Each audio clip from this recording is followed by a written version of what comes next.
Hello, everybody. Welcome to Tabula Rakshasa, as I put on Twitter, where the character sheets are secret and the points don't matter. I am Angela. I am your story guide for this evening, and hello to the super sleuths in chat. Hope you guys are having a nice time tonight. Welcome to our Tuesday night one-shots, where we are playing in a sort of lost memory story.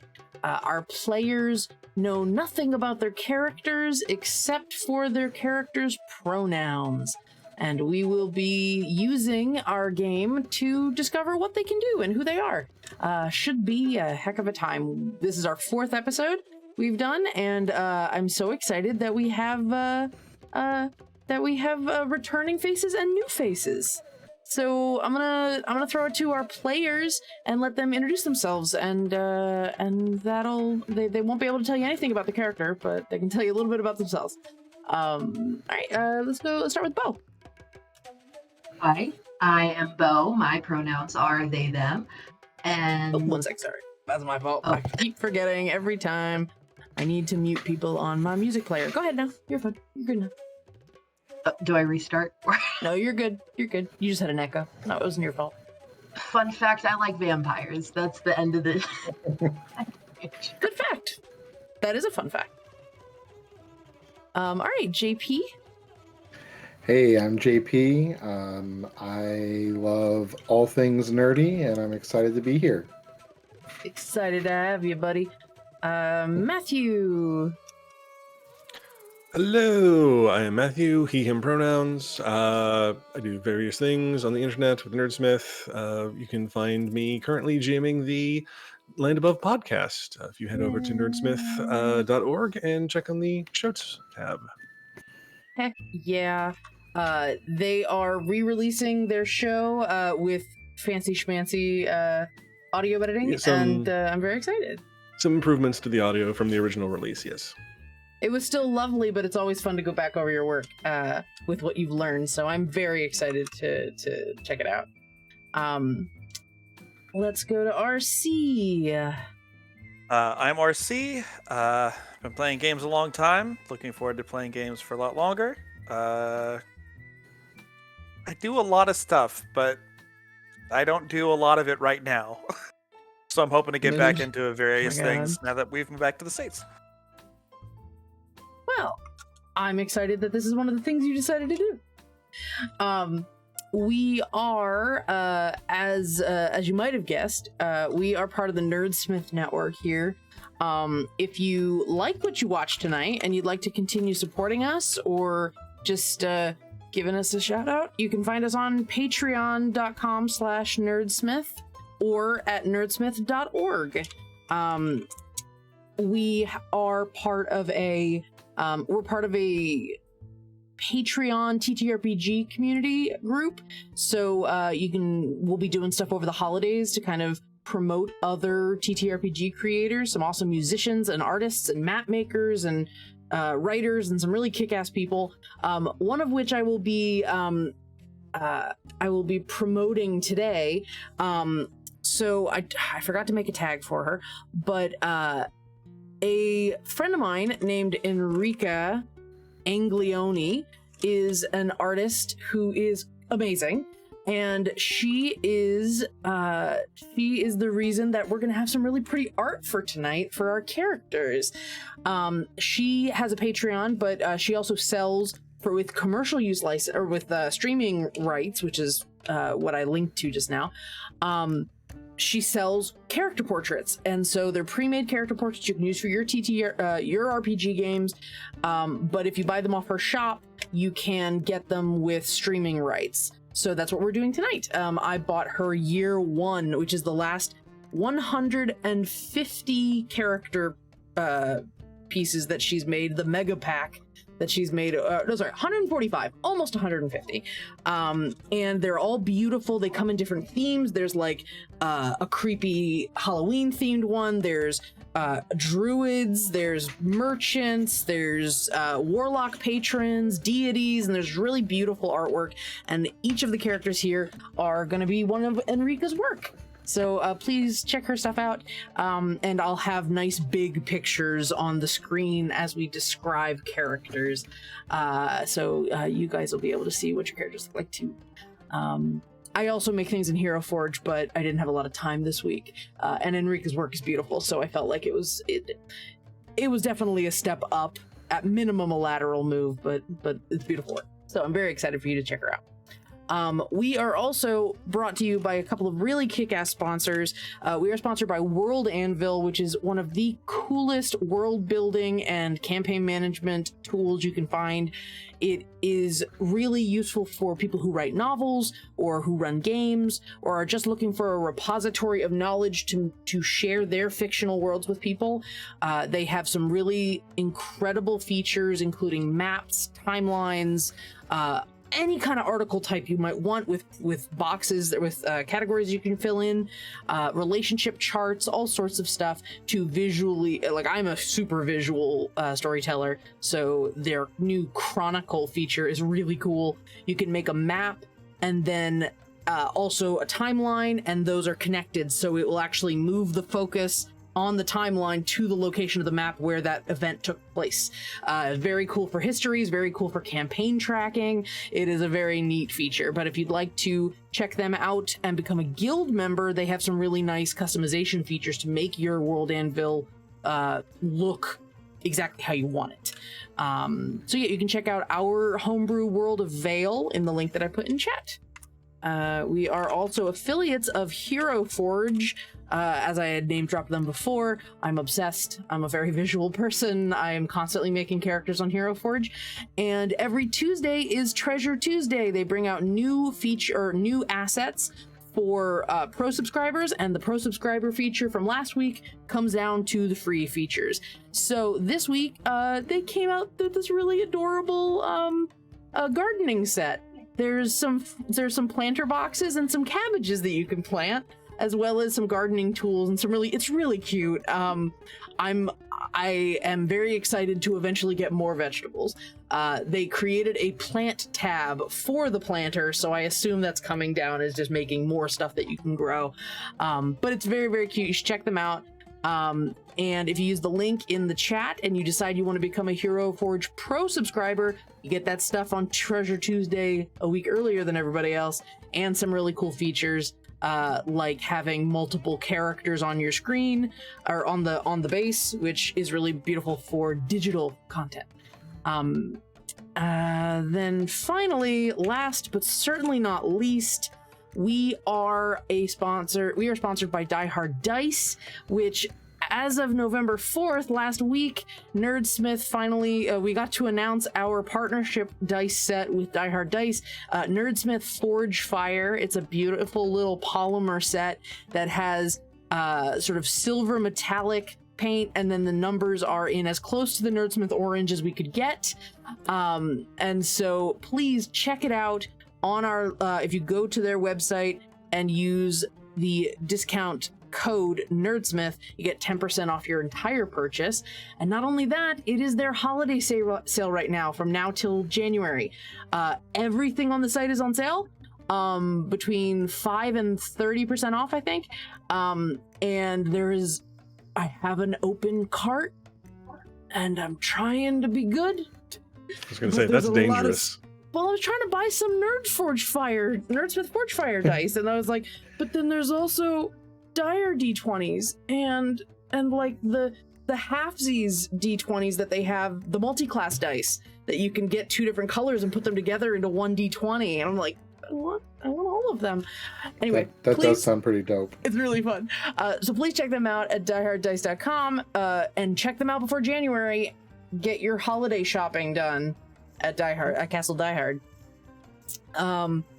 I think, was it Die Hard, World Anvil, Hero Forge? I think that's everything. Huzzah! Huzzah!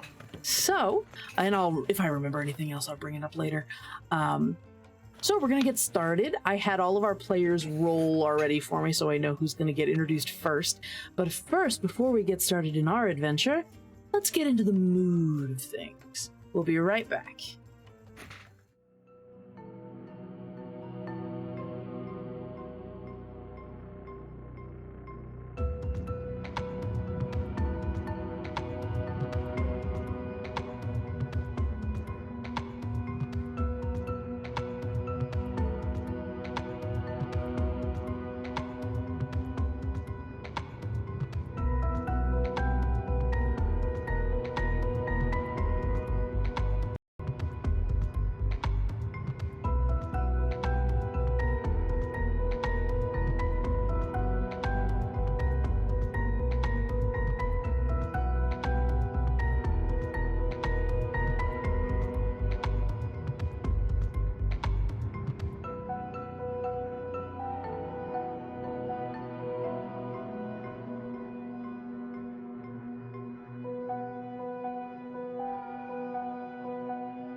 Welcome back. And the music got spooky. So, let's get started. Oh, now I remember what I forgot. Of course, right now. Audience, I need to turn off the contribute to the chaos feature that we have here. There is something you can do to help the players during game. If you would like to tip us during stream, you can do so at our Streamlabs link. And if we haven't really set any sort of number. You can donate however much you want. People have been kind of defaulting to $5. But if you let's say this, $5 or more, tip to the stream.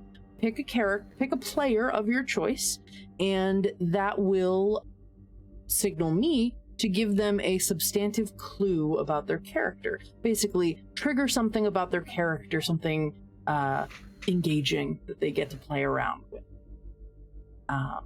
So, feel free to do that. Don't worry about the contribute to the chaos. I'll get rid of that. It doesn't really apply. There's going to be enough chaos to go around that we don't need y'all's help. Thank you very much. So, let's get started. JP, we start with you. Yes. Okay. I'm ready. Okay. So, JP, you wake up to a sort of groaning, creaking sound right in your ear, and you feel the ground shifting beneath your head. You're crumpled in a corner behind what feels like a bunch of barrels. Like everything shifted in the room and you got smashed against the wall. Doesn't feel great. And you sort of groan a little bit, and you feel a crick in your neck, and you feel the barrel shoved up against you. And you're a little dazed. So without thinking about what you're doing, just knowing those sensations, what would you like to do right off the bat as you regain consciousness?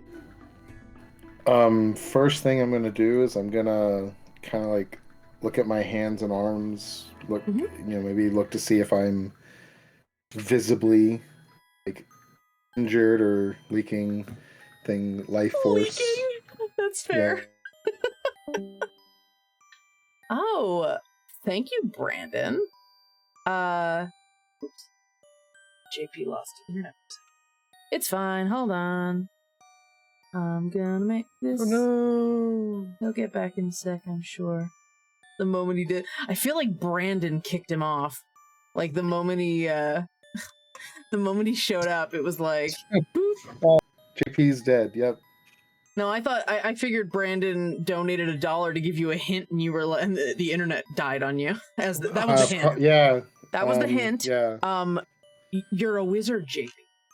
A wizard? Yes. Wait, are we quoting, or is that an actual? You don't know. Okay. Who knows? Just make sure you turn your camera back on if you can. Yes. There you Sorry. go. It's okay. It happens. I thought I hit the button. We're getting the Right. gremlins out. We're getting the gremlins out at the start. It's fine. Yes. So I'm looking for any injuries. Okay. You're sort of like, okay, I feel bad, and then you check your hands. They're not injured. They're a little green, like a little olive green. Very finely manicured, short nails. You've got a couple of rings on your fingers, and your sleeves, though a little bit scuffed up, a little bit dirty, and maybe a couple rips here or there, are very fine linen. You're comfy. But you don't seem to be too injured. Just a couple of bumps and bruises here and there. Oh, good. I'm gonna try to finagle my way to standing upright. Okay. Slowly. Sure, that's fair. It takes a little bit to grow to your feet, but you do kind of get to the balls of your feet just as the ground beneath you starts sort of shifting a little bit. Not so much like not like the floor is shifting, but the room is shifting. You're in a dark, what looks to be a large room, floor to ceiling wood, and a couple pillars around that are also wood. These kind of large beams, and yeah, you are surrounded by barrels and crates, all of which are in tremendous disrepair. The space smells like must and seawater and dead fish. It's very uncomfortable in the nose. It also seems like the room is a little slanted. Gotcha.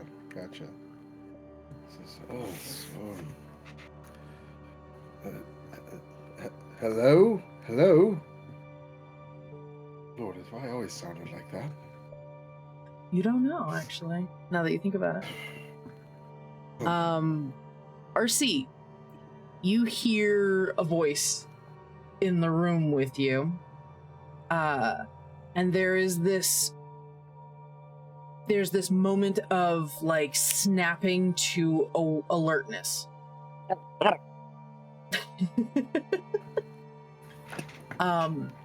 You hear JP, you hear a slightly concerned, but a slightly, I'm gonna let you define it, RC, but you hear a slightly feminine voice calling out in reaction to your call. RC, you are kind of cramped behind a few crates, less like you got shoved, like in JP's case, more like you were crouched down there. You have a bow in your hand, but a knife in the other, as you seem to have decided to favor close quarters combat in what you instinctively know is your dominant hand. I'm gonna gather it all. Hello? I'll stand up. And in the sort of dim light of this space, which reminds me again, do you have dark vision? I never remember. I always forget who has dark vision. Okay, RC has dark vision, and you also have dark vision. Okay, so you both see each other in a dim, candle-lit space. JP, you see in front of you a woman with long, green, almost braided, but also almost like locks, vine-like, you might say, hair, and a bit of mossy growth along her temples and around the edges of her face, and her skin seems to be like almost a what do I want to call it? Maybe like an ash wood bark color. This kind of muted brown, but maybe with a bit more texture than skin should have. Be slightly woody. She kind of matches the environment. She does have a knife on her, though. She is armed currently. Bow? I also have a bow. And a bow. The bow seems a little less immediately dangerous, though, with your hand holding a knife. And RC, you see a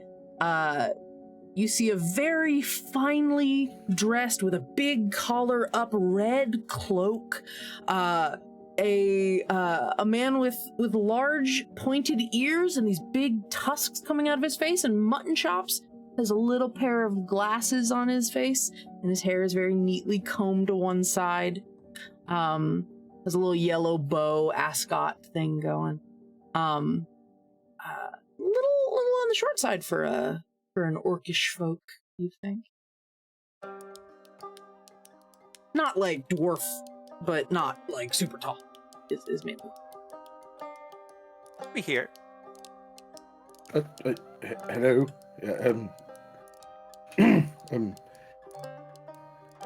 Madam, I will not cause you any harm. Don't take this the wrong way. It doesn't look like you could if you wanted to. Fair enough. I don't know what I look like, so. You're green, and you've got tusks. Ha. The moment she brings it up, you are suddenly very aware of the rather large tusks in your mouth. Yes. You're shorter than most. Do I know any orcish folks? You know of orcish folks, but you don't know anyone in particular. This was a little note that I forgot to give everybody. This is one of those situations of selective memory loss. You know magic is real. You have a general sense of the types of people that can exist in the world. You just don't know anything about yourself. Our personal memories are all gone, but our right. general memories are still there. Correct. Because I don't want to sit here every session going, magic's real? It's like, no, yes, magic's real. You know this. It's fine.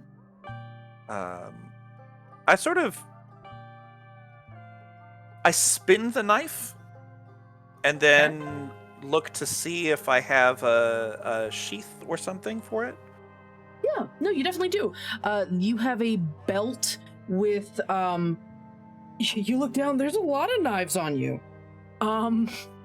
You've got like a belt of them going down your, like underneath your robe. Like a bandolier? Yeah, but knives. Oh. Just start they're also pulling some of them out. There's a crate in front of you. You can lay them down if you want. You also seem to have they're knives of different types. Some of them are serrated, some of them are sharper, some of them are thinner. They look to be very specific for different uses. There also appears to be a scythe at your side, at your hip. Different ways of cutting things down, it seems. Do I know what they can be used for? Is it sort of like like one of them's a fishing knife, one of them's a fishing knife like a fillet knife. One of them is for, a lot of them seem to be for plant life. Like there's something that basically would double as a machete. The scythe would be for cutting down things that you need to get a certain bit of leverage to swipe down, whether that be grasses or... So it feels like tools. It feels like both tools and weapons. Okay. There's a part of you that's just like, things have more than one use. I will re-sheathe everything, and I will sort of dust myself off. How tall am I in comparison to JP's character? You are, you're a little shorter than him, but he's not towering over you. You're maybe a couple inches shorter. He's probably just a moderate-sized guy, maybe like he's probably under 6 feet, but only barely. So I'll walk straight up to him, and I'll stick my hand out and say, "I don't know who I am, but nice to meet you." Same. Hello. Nice to meet you. You have a eclectic set of sharp tools. I really like them, and I'm not sure why, but I really like them. I mean, it must be nice. And on seeing the plethora of sharp tools, I'm going to look inside my jacket to see if there's anything hidden in my pockets, or if I have a bandolier of... You don't see a bandolier, but you do have what looks to be almost a holster, but it's far too rectangular to fit guns. There's a little latch and a flap over it that you could get inside it, but it is strapped to your leg. Huh. You also have a Interesting. very beautiful little. You have two holsters actually. One on your leg, on your thigh, which is that big rectangular one, and then there's one underneath your arm on the other side that seems to be like a little narrow, and there's a stick in it.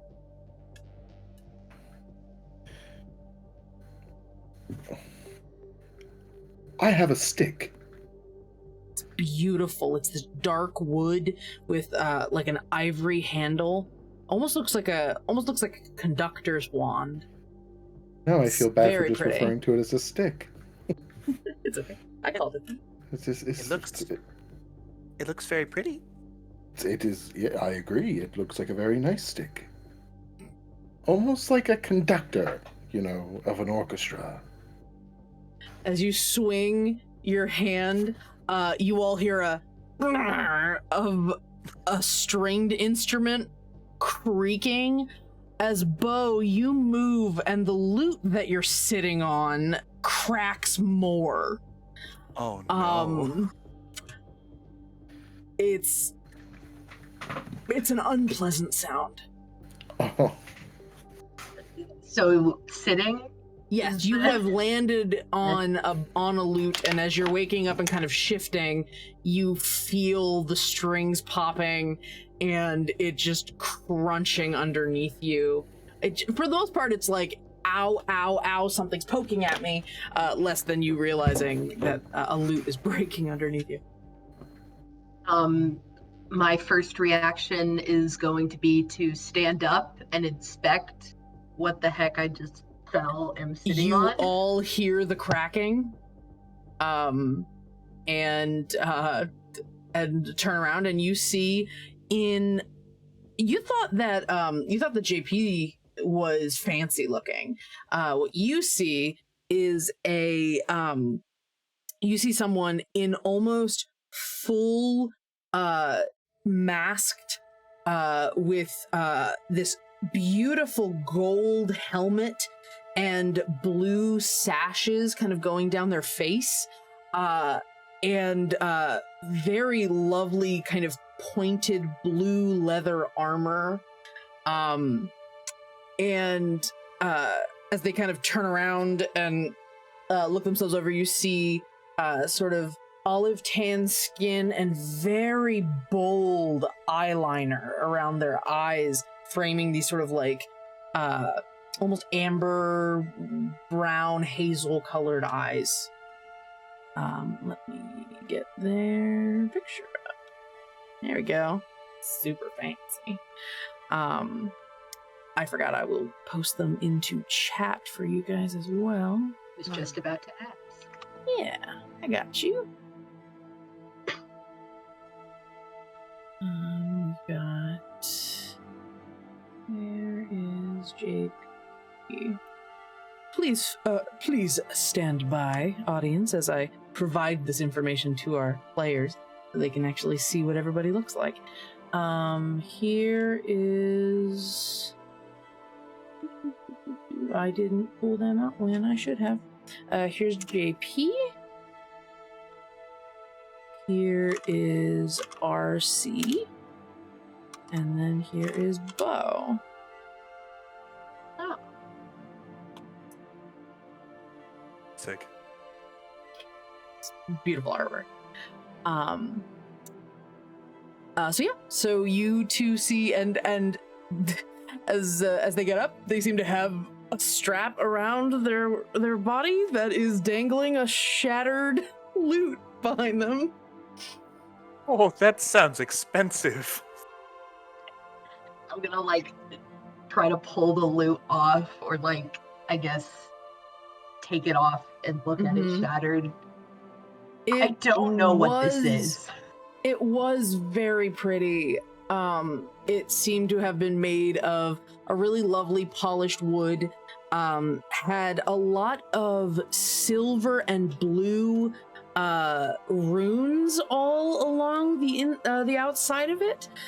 It also had a lot of flame affectations to it. A lot of inlays and things that had that. It's now kind of scrap, but the pieces you see are very pretty. It's hanging by the strings, like the neck and the body of it are just kind of free floating along the strings.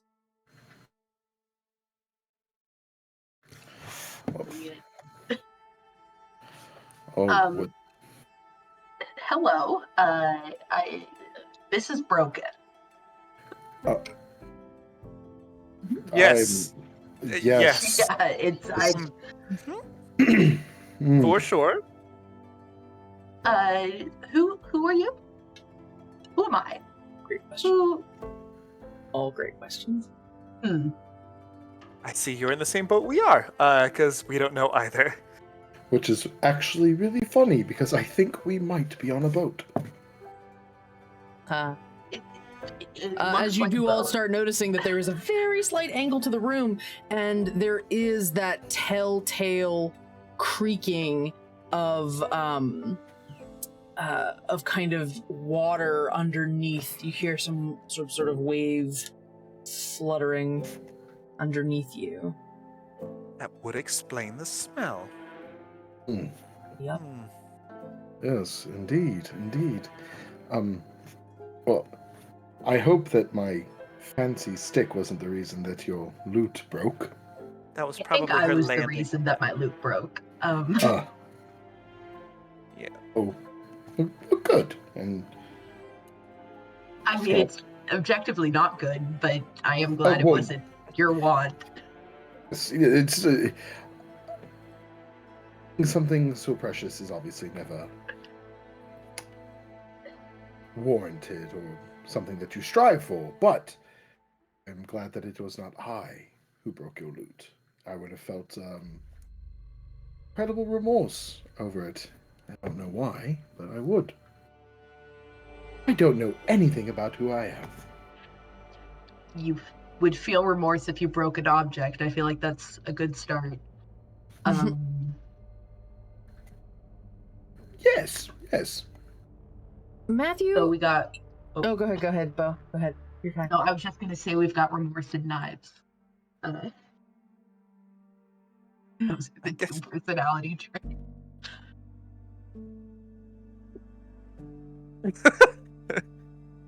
So, Matthew, you, it's really dark, and it smells really bad. It's not a good feeling. It's wet. Wait, no, that's not wet. That's slimy. That means slimy. And you are sitting in the worst waterbed ever, covered in just laying on fish and seaweed and muck. There's probably a rock near your lower back. It just all feels awful. And you hear voices nearby. And you hear some people talking, basically. Am I in any kind of enclosure, or is it just like an open room and I hear them? You're in like what seems like a room, but there's lots of sharp wood underneath you. There seems to be a giant crack and a hole in the bottom of the room that you're kind of sitting against a rock, and there's just ocean detritus fluttering into the rock that's behind you. Basically, it looks like a boat crashed into a rock, and you're in the room where the boat crashed into the rock. Right. And you hear the voices on the other side of a door in this small. Basically, it feels like a broom closet, essentially. Okay. It's very tight, close quarters for you, though. I will stand up if there's enough room to do so. Mm-hmm. And look myself over. What am I wearing? What am I carrying? Do I have any weapons or tools? Yeah, you have. You get up and the ceiling's a little close. You have to kind of duck down a little bit. Bonk. Yeah, pretty much. You check yourself. You have a few. You've got a fur on, so that's nice. You're not you don't feel cold at all. There's a chain, a beautiful gold chain wrapped around your wrist. Your wrist is very kind of big and burly, and your fingers are a little nubby. But let's see what else you got here. You don't have a ton on you. You have like a essentially like a fanny pack on your back, on your lower back. You can kind of like turn it around and unfasten it and check through it. And you see a bunch of like random shit. It's really weird. You got like a few different types of flowers, a couple of coins in a couple of different color or different like metals. You see you see a little bit of like little bottles of ink, some oil, there's a couple of like animal parts. That's weird. Like a little forked tongue. Looks jerked or freeze dried or dehydrated. And yeah, so you have a bunch of things in this that give me an Arcana check. 9. Okay, so 9 to 11. You are, and these could be like, they give you like an herbalist vibe. They could be spell components or something. Okay. And aside from the gold chain, what am I wearing? Very simple, kind of a brown tunic, and it's a little snug. Like, you look down and you take up a lot of space. You're a little bulky, and the shirt's a little tight. Like not tight in the sense of like it's all you had. It's tight like it was a choice. Okay. And you've got some really nice, not quite polished, little dirty boots on. They go up to about just below your knee. There is a knife sticking in one of them. You see not the foot in the boot. Just for clarification, where the knife is sticking out of. And you have just behind you where that fur, you have like fur at your collar, sort of like around, like almost a scarf. You have a little bit of a short cape behind you. It's a little ripped because of, hitting a rock, right. and you have definitely some muck and slime from the ocean on you. You smell like fish. Right. It doesn't feel normal for you to smell like fish. I will check the door. Is it locked or does it open? It's a little. It turns, like the lock, the doorknob engages, but as you try to get through the door, you feel that there is something in front of it. Like there's... Does the door open outward? Yeah, it would open out. Okay, I will try to just put my shoulder behind it and force it open. Okay, give me a strength check. It's a 7. 7? So with an 8... the other three of you hear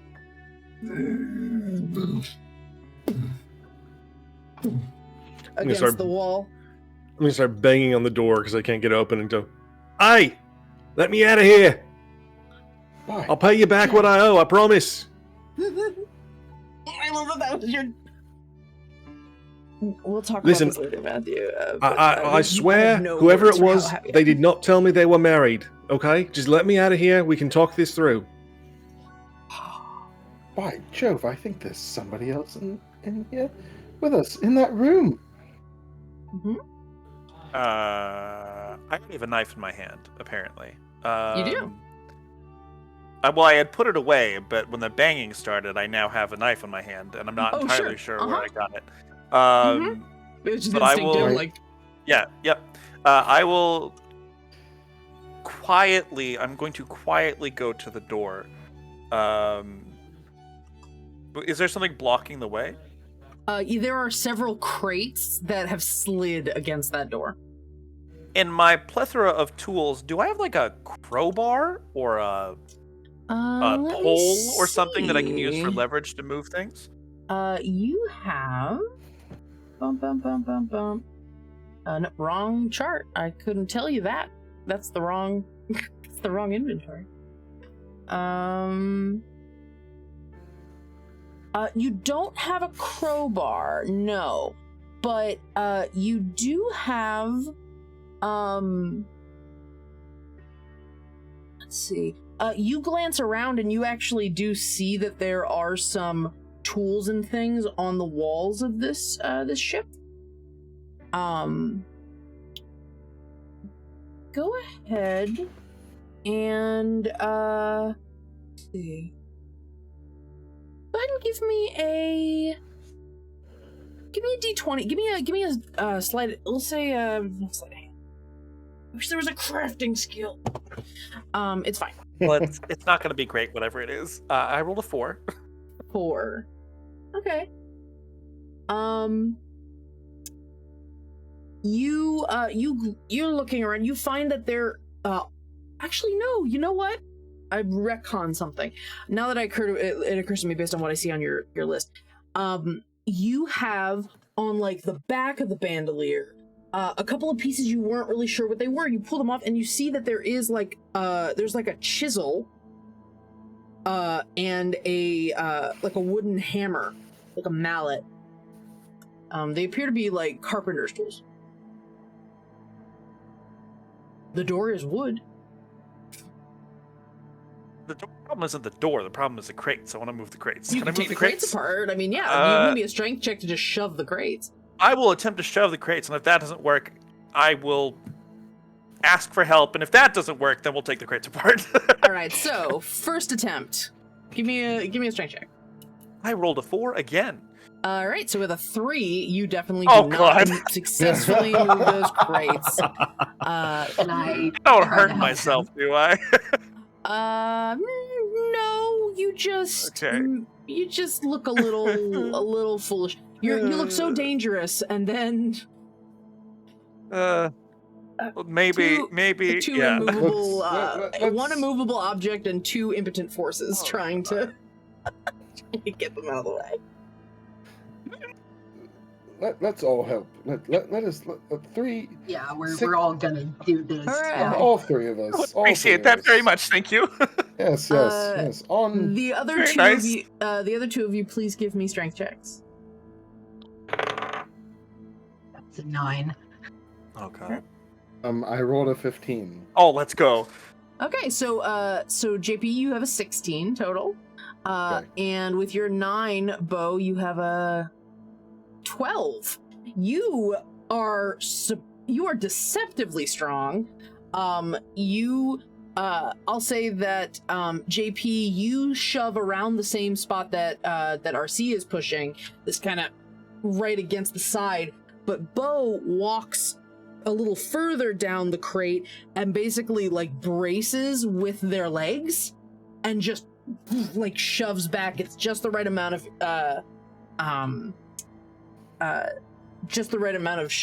leverage and tips the other 2 of you, pushes you over, and doesn't push you over, gets you over the difficulty, is what I was trying to say.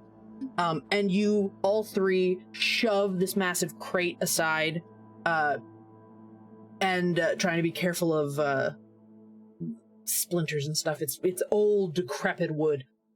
And you shove it aside, and as that happens, Matthew, you shove the door open, and the 3 of you see this massive, sort of fancy dressed Goliath, big bald head, like tattoos along him. He's a little heavier set, but not letting that make any impact on his style. And there he is. Picture. Oh, Picture. picture was in stream. I'm getting the picture for you guys. Keep missing it on stream. There you go. Nice. All right, cool. Oh. That's cool. And he definitely towers over you. So I look at the three of them. So what's the deal? What's going on here? Well, I'm sorry, I'm a bit baffled. You're telling me that a big man such as yourself couldn't get the door open? What you want? I would just. It's just odd. Yeah, it's a whole, angle of force. It's like I don't have time to write you a diagram. Okay, it's just. But yeah, no, it's. And I meant no offense. Of course. I mean, if it wasn't for the we don't know who we are, so I don't know names. We don't have them. I'm sorry. Wait, you three don't know who you are? You can call me Knives. I will do that. That one's Knives. We now know who that one is. Mm-hmm. Yeah. Okay. So yeah. Well. So. Knives. I don't want to just copy and say that I'm Stick, because this is all that I've got. Is just this nice stick. But call me Mr. Stick. Yes. Mr. Stick, nice to meet you. Yes. And then I don't. Is there any kind of weapon on my person other than the loot? Other than that, yeah, you have a bigger stick than JP does. Strapped to your side, luckily strong enough that it was not breaking. You straight up have a mace. So we're not going to call Bo Fancy Pants? Because I thought we were going to... Because the way you described Bo's character, very, very fancy. I will argue that 3 of the 4 of you are Fancy Pants. Oh, so I'm the only one who's not fancy. I get it. And you're in incredibly practical leathers and linen, and the other 3 are like... They are their own entourage. They look very well kept. Like assessing everything. I'm just be like, blue. I'm wearing a lot of blue. I feel like it's all over. It's all over the loot. The back of the loot has a not dissimilar to the way your eyeliner is. Not that you see your eyeliner right now, but you see an eye in flame on the back of your loot. What you can make out of the pattern. It's a little crunched. So we've got Knives, Mr. Stick, Blues, and then I look up, and Unit? I'm sorry, what? Unit. Are you referring to me as a unit? Yeah. Yeah. I seem to remember the phrase, he's an absolute unit to describe someone very large. Yeah, for some reason, Matthew, that feels not unfamiliar to be called that. You know what? Call me whatever you like. I'm just going to get out of here. You 3 continue doing your whatever. And I'm going to start looking for a staircase or a hatch or something to get out of here. Well, hold on, Mr. Whatever you like. I mean, if that's what we're going to call you. I think that we should try to work as a team. Yeah, good luck on the teamwork. I'm looking for a way out of here. I'm not sure that whatever you like is aware of the situation. Give me a perception check. I think I have decided. Ooh, a 16. 16, very nice. You look through and you see that this is clearly some sort of cargo hold. There are unopened and also rotten containers of various types. There looks to be a large moldy dark pile that maybe used to be wool but has long since fallen into decomposition. You also see This is in here. Few cobwebs, sort of clinging, dust and cobwebs clinging to the ceiling. And a little bit of dripping coming from one side, and you see all the way across the room, amongst a bunch of other broken barrels and crates and things. Things that are almost in like a bit of a not a shockwave, but like a crater sort of image. You see a door that has been sort of jostled off its hinges and it's cracked a little bit. Okay, that's the way. That's the direction I'm heading. That is the door you see, other than the door you were in before. Okay, so you all see the big Goliath just fuck this shit. I'm out. I have decided that regardless of what happens here, I don't really want to be here either.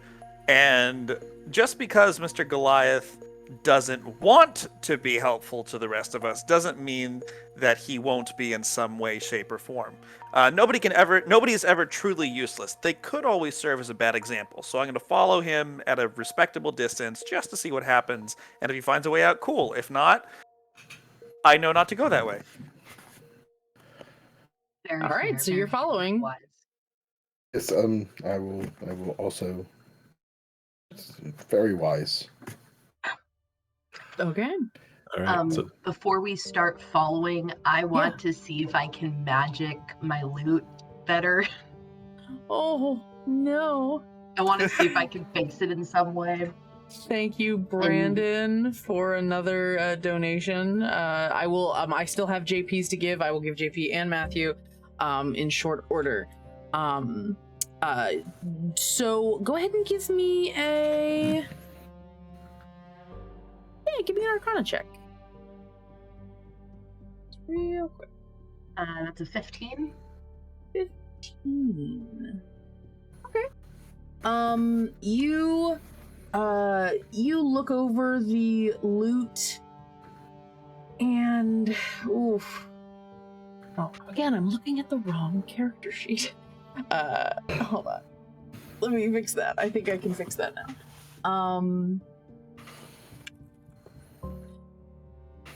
And as you're looking at it, you're like, oh man, oh buddy. And there is just this need to have this thing repaired. It looks like it was made with such care, and it seems so intrinsic to you, whatever it's for. And you kind of are studying it a little bit, and there is just sort of in your mind this sense of how it goes together and what pieces go where. And as you're sort of following along the cracks, you start realizing that they're starting to seal up as you put them near each other. And in pretty short order, you can do it a couple times, but yeah, you're able to mend your loot, and it is repaired. I then and again, start following. You see on it the beautiful flame work and the eye image. There's a couple eyes on the inlays on the fretboard. So you see that that's clearly an aesthetic that you're dealing with.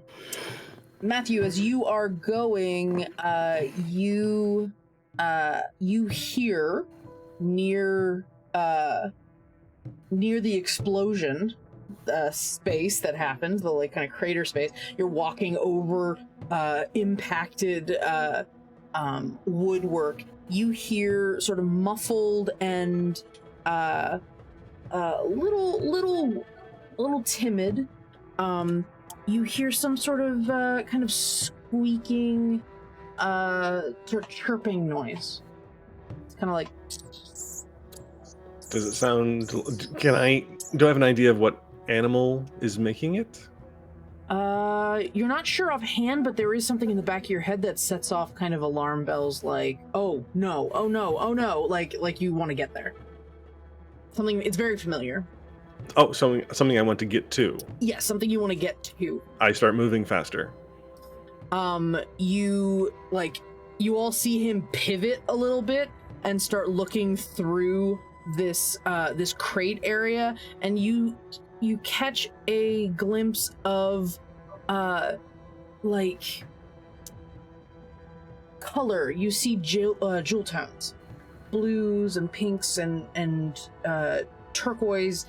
In at first it looks like pieces of stained glass, and then you realize that they are actually part of a set of wings, and there's a small little serpentine creature in the crate that is covered in jewel tones and has two little sets of these long wings. They almost look like a mix between a dragonfly and a butterfly wing.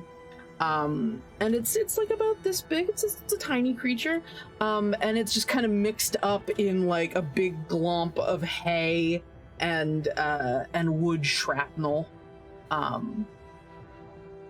And you kind of see it, and it sort of shakes off all the random like pieces of garbage on it, and it has this really long prehensile tail, very skinny and thin like a little lizard, and on the very end of it there's like feathers that kind of float. It looks almost like a betta fish on the feathers, and right at the tip of the tail there's a tiny little glow, like a little firefly. And this thing is certainly some kind of little lizard or little pseudo dragon thing, and it looks up at you with like bright yellow eyes, kind of blinks, and then just sort of curls around your hand, making loud chirping noises. Oh, hi there, little fella. Don't you worry, you're safe now. Scrambles up your arm. This is your little friend. I have a little friend. You do. And I'll share it with the chat, not in the screen, because it's an inspiration picture, pretty. not actual art that we have set aside. But yeah, so this little guy is just hanging out with you. Seems very, very comfortable with you. Okay. Well, with my little friend with me, I will go towards the door again. Okay. And lean my ear against it and see if I hear anything on the other side. Okay, give me a perception check. That's a 3. A 3. The little pseudo dragon is like right up against your ear, and you can't hear anything. You do. I will say, who would be? I gotta double check. I didn't write anybody's passives down. Let me go check character sheets.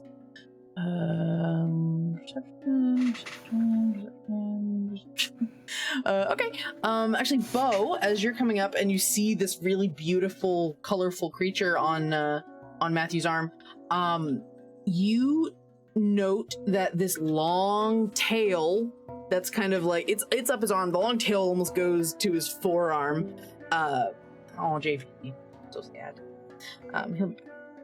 But as this lizard sort of flutters its tail past Matthew's arm, you see that it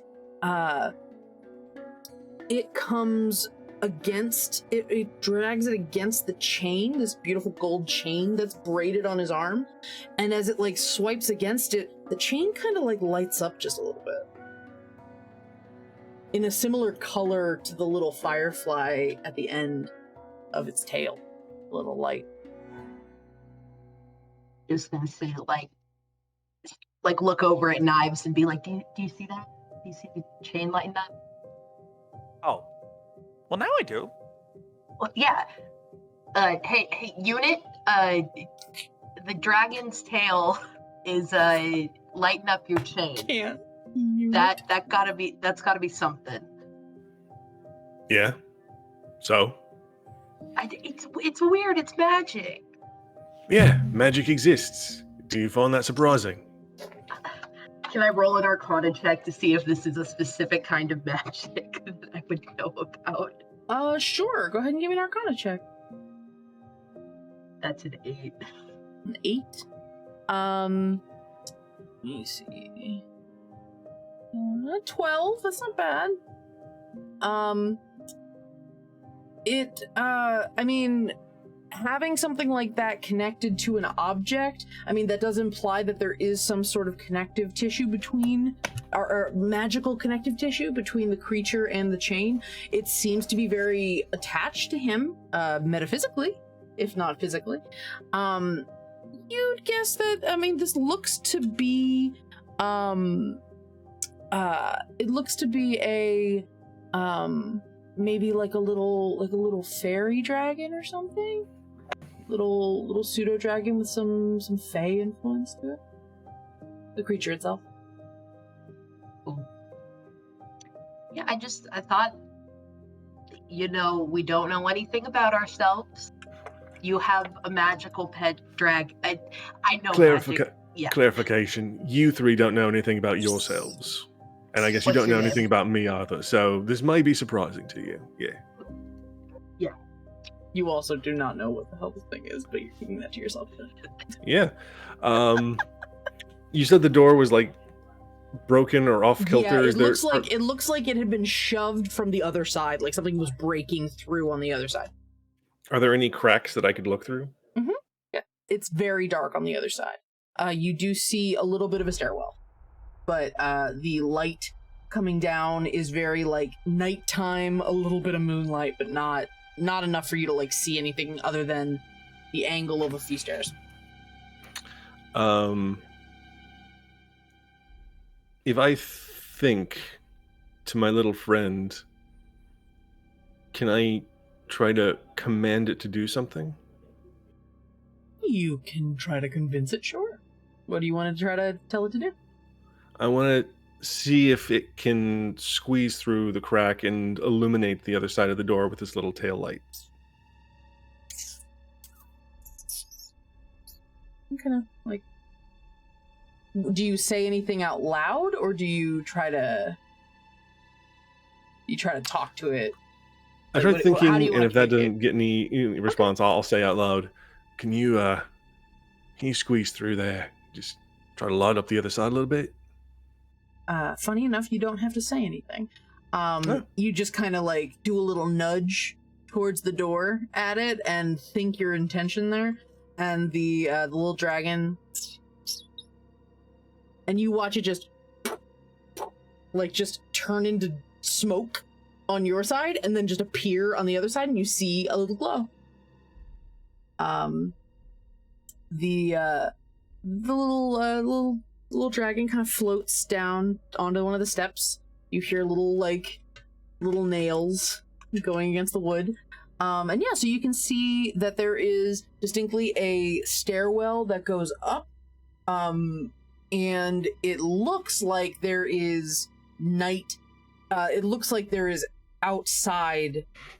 right outside the door there. Like there's a door at the top of the stairs. It's just like one flight of stairs that kind of curves up. And you see more old growth, you actually see some vining growing from outside the door frame. It does look like, if you're on a ship, it looks like a ship that has been in one place and not maintained for a very long time. Okay. I will think for my little friend to poof back to my shoulder.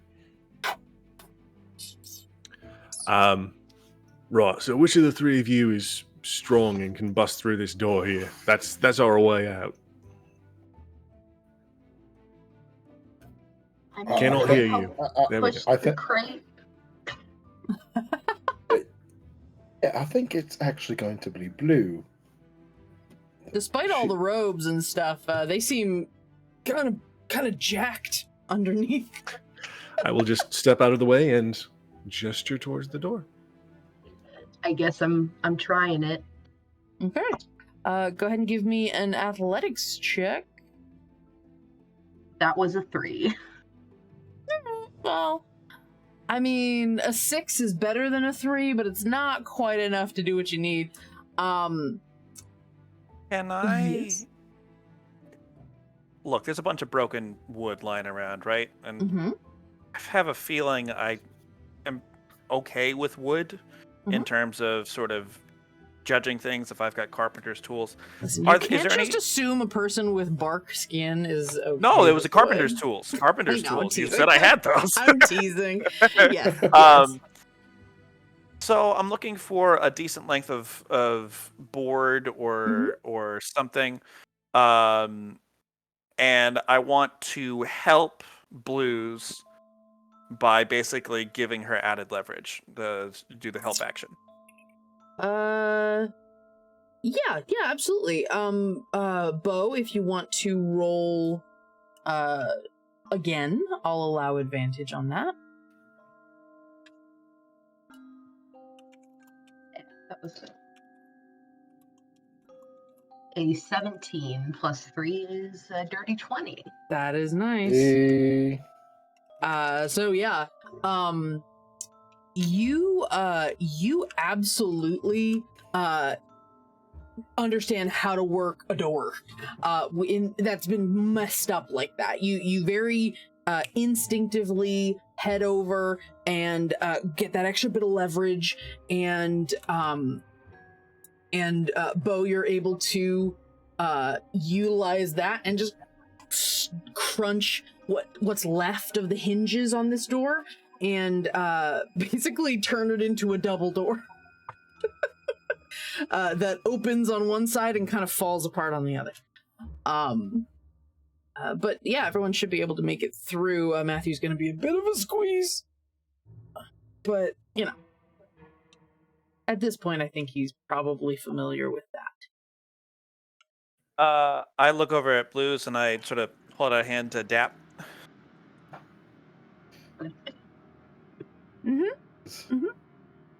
Nice. Jolly good.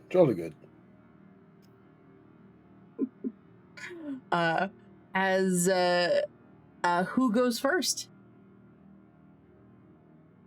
I Go stand. second. I don't know. Go Oh, second. sorry.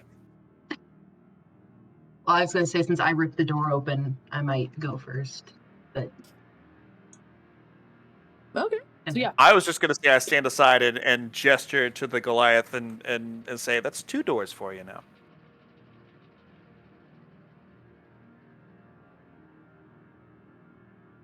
So, Bo goes first. Blue goes first. And you see the stairs go up. They seem like they're covered a little bit in muck. And you start heading, creaking up the stairs. Luckily, there's a railing, and you peer out onto a deck. There's a ship's deck. It is in fact a wreckage. This thing is like, I keep not explaining it, and I really need to remember to reiterate this. You're going up the stairs and they're like at a bad angle. Like the whole space is on a weird angle, so you're trying to you have to use the railing a little bit to get your way up. But when you get onto the deck, you look out and it is nighttime. The clouds are visible in the moonlight, but it is the dead of night. You can see some stars in the sky, but most of it's blocked by just rotten, hole-ridden sails and netting and rigging that is up above you. One of the masts of this 2-mast ship is just cracked on its side, leaning against some rocks. This literally looks like it has run aground against a cliffside. There's a bit of a cold breeze, and you see some. Thank you, mouse. You see some rubble on the deck. This is clearly something that it hasn't been fully, let's say, robbed cleared out. There's a lot of stuff still here. You also see some crumpled forms that appear to be very, very old corpses. Slight skeletal clothes and equipment and stuff still on them, but there's vining and growth that has grown over a lot of it. You all start getting up on the deck, and as you do head up there, JP, you glance around, and there's something weird about the deck. There's something just in your, maybe not even in your perception, just like something doesn't vibe right. Something doesn't feel quite right to you. As you're looking around, you see the ruins of the ship deck. You see that there are, I guess, crew that didn't really make it when the ship ran aground. And you see all this vining, but there's something you're not seeing. You feel like there's something else here. There's almost like there's a shifting, like if you've ever looked at something at night and your vision has almost had little patterns, or there's like an illusion of movement in the dark just because of just your cones and your rods going crazy. That's kind of what you're experiencing right now. Something doesn't seem completely accurate. Like your visual input doesn't seem to be computing with what you're sensing. Is the shipwreck fully visible, or is it kind of hard to see the entirety of the ship? You're on the deck and you're looking out over the full length of the deck. But like there's like some upper deck stuff behind you. And because you're basically coming up onto the upper deck, or onto the main deck, and then there's an upper deck behind you, like on the back of the boat. Okay. So you can't like see it quite up there because it's like another stairwell you have to go up to get out there, or to get up there. Everything's outside. I'm gonna pull out. Well, I already have my fancy stick. Yes, and I am going to, after seeing what Blue did with their loot, I am going to try to, like, seeing as I have nothing else on me and I have holsters, but just this stick, I am going to like try to will in my mind, like, to see if I can detect anything beyond the 5 beings that I am aware of. Okay. So my 3 companions and the pseudo dragon and myself. Sure. You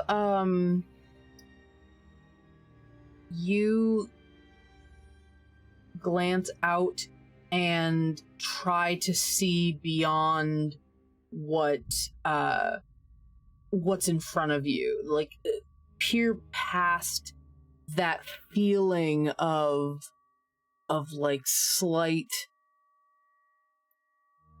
off-kilter visual information, and you start to see some glowing, like just a little bit around a few things in the area. You see one of the corpses has a what they're wearing, like the breastplate they're wearing, is giving off this glow, this sort of like I don't have colors assigned to the schools of magic, but you see this glow, this aura that gives you this feeling of like fire. There's a little bit of that kind of feeling to it. You see that the chain on Matthew's wrist is glowing with sort of this magical energy. You see that Bo's loot is not glowing with a magical energy, but there is a gem on the top of their helmet that is giving off an energy signature. And then you see off to the side of the deck where there's like some rope and some like rolled up sails and things. You see a larger glowing mass that does not match the objects that you're seeing. There's something sort of sitting in it, maybe, that is glowing. You see a little bit of shifting. The ropes are glowing a little bit and shifting just a tiny bit.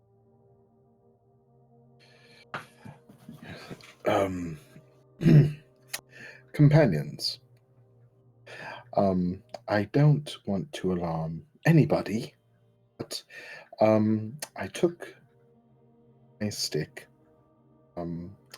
which I am now almost certain is a wand, and I tried to see if I could detect anything that is beyond what I see here. A couple things. One, whatever you like, Mr. Whatever you like, your bracelet, it's magical. And just like for your information. So I want you to look out for that. Blue, you have a gem up here. That was also glowing. So I think there's something there. Sorry, Knives, nothing was glowing on you. I don't feel like that really matters with the amount of things that you could do damage with. I feel like you're okay. Also, that deceased member of the crew, not crew, yeah, armor plate, some sort of fire magic to it, and over there in the rolled up canvas, there's something moving. So I think we should prepare ourselves and be ready for some inconveniences.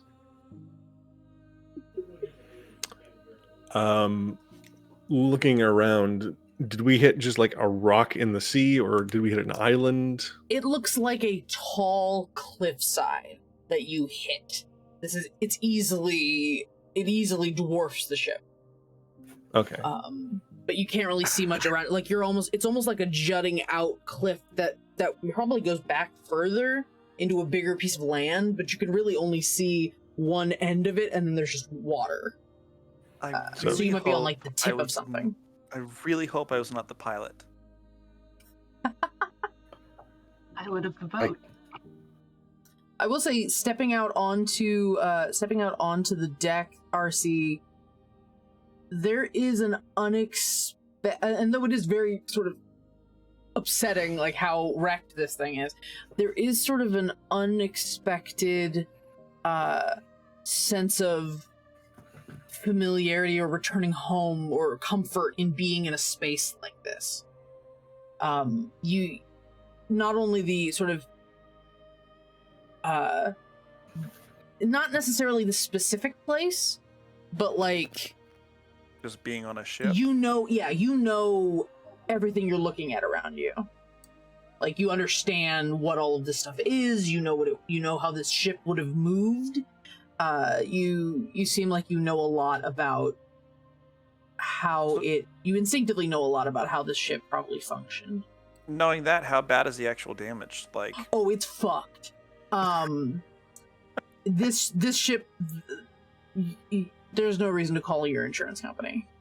You've wrecked it. It's totaled. No, this thing looks like the only reason it is still above water is because it got stuck on the rocks. This thing would not be saleable. And aside from swimming, it doesn't seem like there's any way off the boat for us. No, does not seem like. I mean, you could probably try to climb the cliff. I thought you said that there was a. Did I misunderstand? I thought you said there was a lifeboat, or was that just more rope on the ship? More rope and rigging and stuff. You haven't really looked for lifeboats, but let me see. Let me see if there's any still around. So while you're looking, a question. Yeah. For JP, did you point out the where you said that we might have company to keep our alert? Did you point out like an area where that was coming from, or you just said there might be someone nearby? No, I did. It was the there's like a bunch of cloth or rolled up sails, and it has something shifting in it, and that's what I pointed out. Okay. Can I sneak over there? Because that is a more immediate concern than lifeboats to me. Sure. Give me a stealth check. That's an 11 on the die. 11 on the die. That's a 16. Oh yeah, you're fine. You like as if you know exactly where every piece on the boat would make noise, you avoid it. You slip off to the side and you're just following the railing towards the end of the boat. And you see, why am I saying boat? It's a ship. It's a big boat. You slide up the side, and as you get close to this rigging and stuff, you hear noises. You hear the shifting of wood in that creaking way, but not like just natural ebb and flow. You hear squeezing, you hear twisting, and you hear this deep, just primal sound coming from this whatever is there. Right now you just see, actually, give me an intelligence check.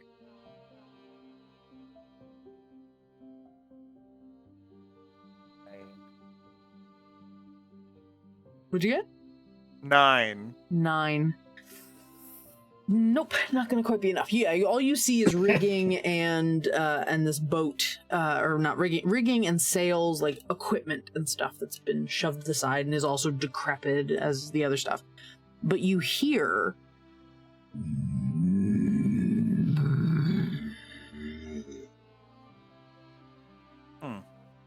and a little sound sets off in the back of your head that vaguely sounds like Kill Bill sirens. It's instinctive, though. Like, the idea of, uh-oh, big baddie. Like, you're just tense. Not in an unprepared way, but in a way of someone very accustomed to preparing to face something that seems bigger than you. Well, obviously the knives are out now. Sure, of course. Thank you, Brandon. And I'm going to wave over at the others and see if they're looking over at me. Maybe catch a night on moonlight or something to catch their attention. Mm-hmm. I am making sure that I'm getting eyes before I do anything. I am looking. I would say that I didn't stop looking. Yep. And I am going to are we talking like full ship mast sail, like one of the really big cloths, or is it like I don't remember the name for any of them, but like is it a smaller cloth? It looks. Can I pull it off? Can I pull the cloth off? I think is what I'm trying to get at. Sure, you can try to pull the cloth off. You reach down, and as you reach for the cloth, you just watch your hand go straight through it like it doesn't exist. You don't feel anything, and then you reach, and when you actually stop and you feel something, you feel wood. you feel like knotted tree wood, like a giant root or something coming off of a big tree. Yeah. Fuck it. I stick my head into the sail. I will say, once you do that, and you become aware of the fact that what you're looking at it is an illusion, the hold that it has on you, on your perception, starts to waver. So I don't have to stick my head in it? You start getting closer to it, and it's almost like the moonlight just sort of starts shifting a little bit, and you start seeing from a different angle, and then you're very aware of the fact that there's this illusory magic that's kind of reflecting and trying to mask what is there. And you see literally growing from the wood of the ship, you see what almost looks like, it almost looks like a tumor, like a growth, something coming out of the finely carpentered wood of the ship deck, but natural, like roots had started kind of reasserting themselves from what you would have assumed is dead wood. And there is it's probably like 3 or 4 feet in diameter, but it's like this knotted mess of branches and roots that are both kind of coming out of the wood, but also like trying to like sink back into it and like cracking pieces apart and like trying to get deeper into the ship. Since we're going on instincts here, what is my natural reaction to this? Is this because I could see it going either this is a positive thing in that it's natural wood and blah, blah, blah, or I could see this as literally a tumor attached to what I'm starting to feel like is my ship. You have a sudden, right after the shock of the fact that there's something growing out of the ship, it's almost devastating. There's something really mournful about it. There's a little bit of like, oh my god, it's alive. The ship is like, there's something coming out of the ship. But then you don't know why, but it feels like the last gasp of something. Not something taking over, not something that came from somewhere else and is affecting the ship. It feels like almost, and this is specifically to you, RC, it feels like something that was taken from its natural state and forced into that kind of structure of a mortal-made thing, and it's trying to find its way back again. I will sheath my knives and I will call out, I think you might want to see this.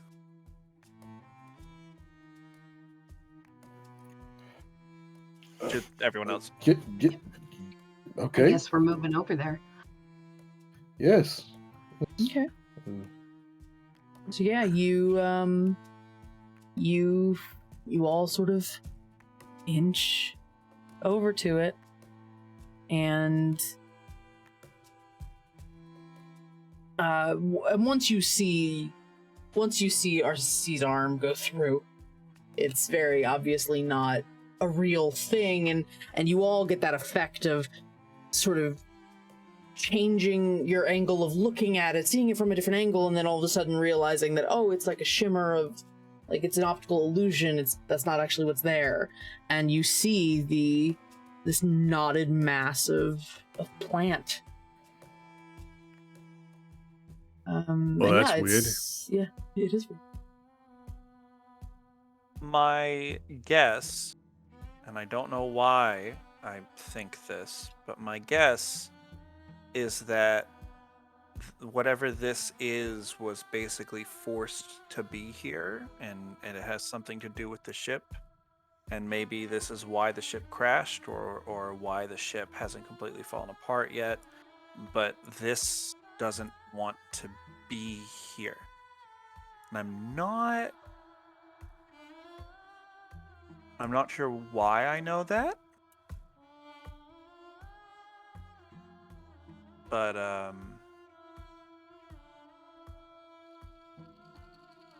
I have an idea. Okay. I'm going to kind of crouch down and put a hand on it and essentially think really hard. Perhaps identify what it is. Okay. Let's see.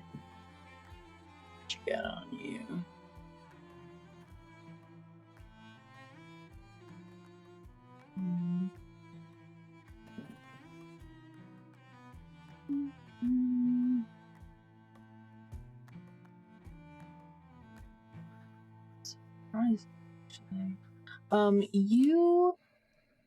You don't overtly the first thing that kind of comes to mind when you try to understand what's going on here is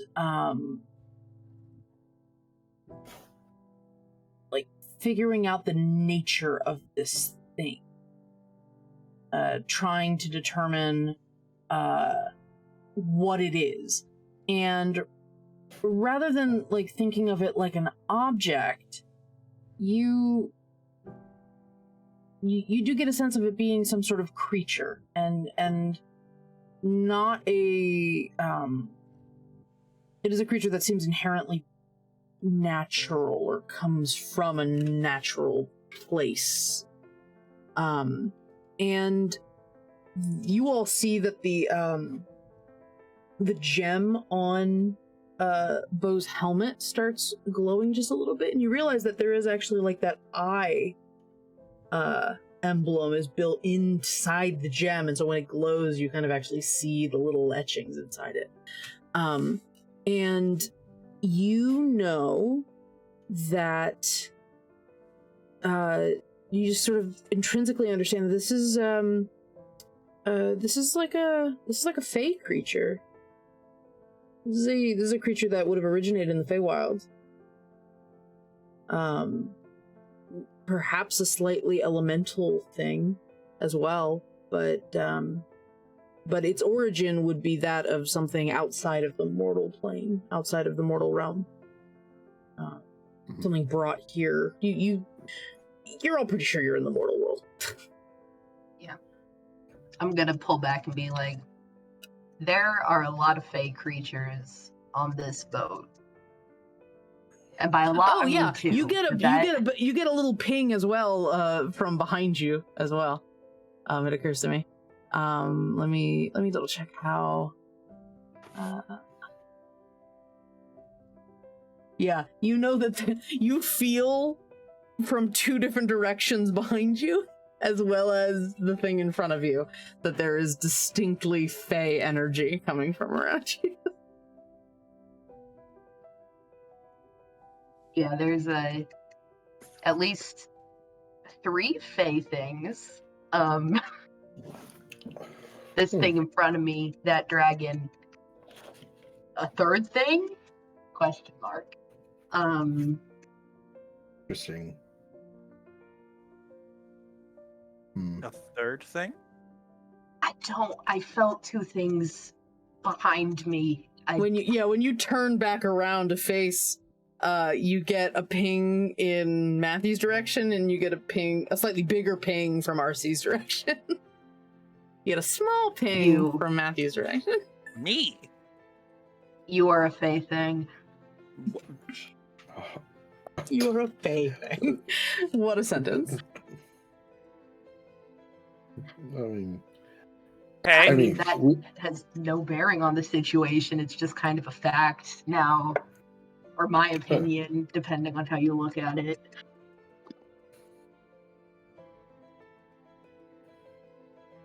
Huh. So you're you're a fae, and then and the dragon's a fae. We honestly not surprised. And then this thing. Is it? Do you think it's hostile? You think it's gonna? You think it's also lost its memories like we have? Like, are you asking me or are you asking? I'm asking the group, all of us. I think it's a root. Fair enough. It feels more like a heart.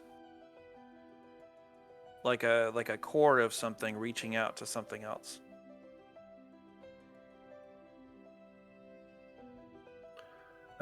Excuse me. Yes. Wood tangle thing. Could you, I don't know, make yourself into like a raft that we could ride on? We can get out of here. Incredible. You say this, are you trying, okay, so are you saying this for the benefit of everybody in the group to understand you, or are you trying intrinsically to, like, speak to the tree? Speaking to the tree. So you sort of start speaking in common as you're talking. Just the thing you all been talking in, for the last few minutes. And then, you hear it sort of amongst the bellowing, low, growling sounds you hear a couple of things that almost sound like words. And you start catching it, and you realize you understand what it's saying. And you hear it, and then you start slipping into, you recognize it, and you're like, oh, well, okay, I know this too. RC, you also understand this language. And, actually,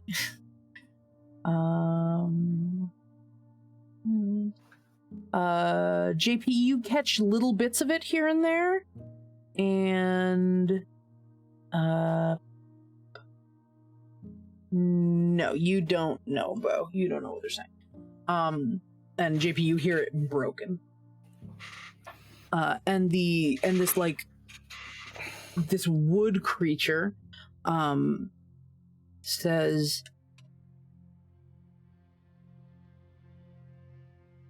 "What is left of me?"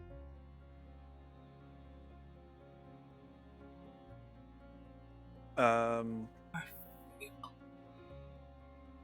wrong. Can I just describe itself to itself? In what way do you want to tell? You want to tell it it's a boat, or do you want to describe what the knot of wood looks like? Well, I describe the knot of wood first. I go into the details that I can, knowing what I know about plants and wood and things that I recognize. You know a intrinsically. lot. You realize you know a lot as you try to describe it to itself. There's a lot of back knowledge you can draw from. You sort of understand what its roots are doing. You can kind of describe the you can make some comparisons to different types of tree life. And it sort of interrupts as you're going through that, and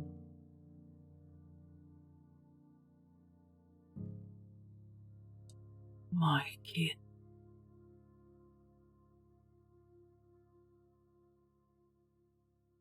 Progeny of my kid.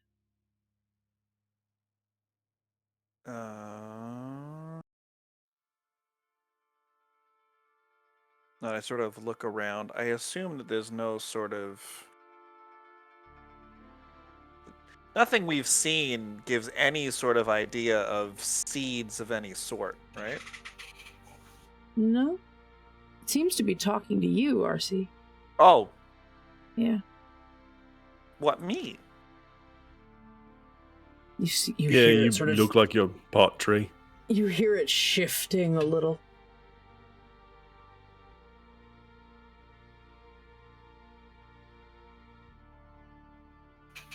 I have been on this water for I'm not sure how long. It burns. It tempts with water, but it poisons our roots. What Would be the exists? salt. Why are you here? Why I wish you I- found I wish I knew. We woke up. We're connected to a ship. You're connected to a ship. We are on that ship, and we woke up below decks with no memory. And well, I woke up with no memory. I don't know why we're here. Was it making more of those sounds that sort of put me in a battle stance? Well, the only reason you went into the battle stance was because it's like, fuck, okay. Like, you seem like you're familiar with... like, you went into, like, business mode. Like, okay, big monster, I will deal with that. Now that you have a context of what this thing is, it doesn't set that alarm bell off. It was more of a... your gut reaction when you hear big bellowy noise is to be ready for a fight. Yep. Okay.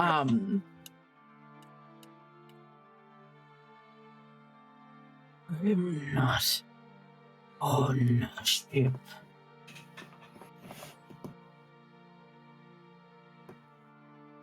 I was made into a ship Well, it looks long like ago. it looks like whoever did it. You look like you're trying to escape the ship.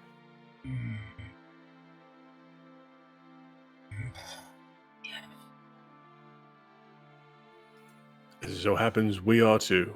So maybe we can work together.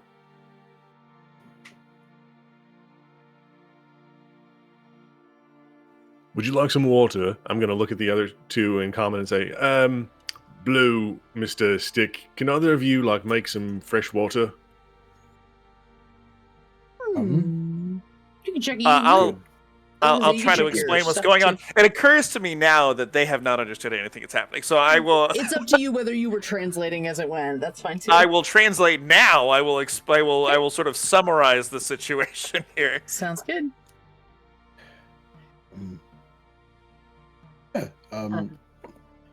Blue, if you would like to try something on with your magic, and I will try something with mine. I'm just gonna kind of reach my hands out in front of me and like water. You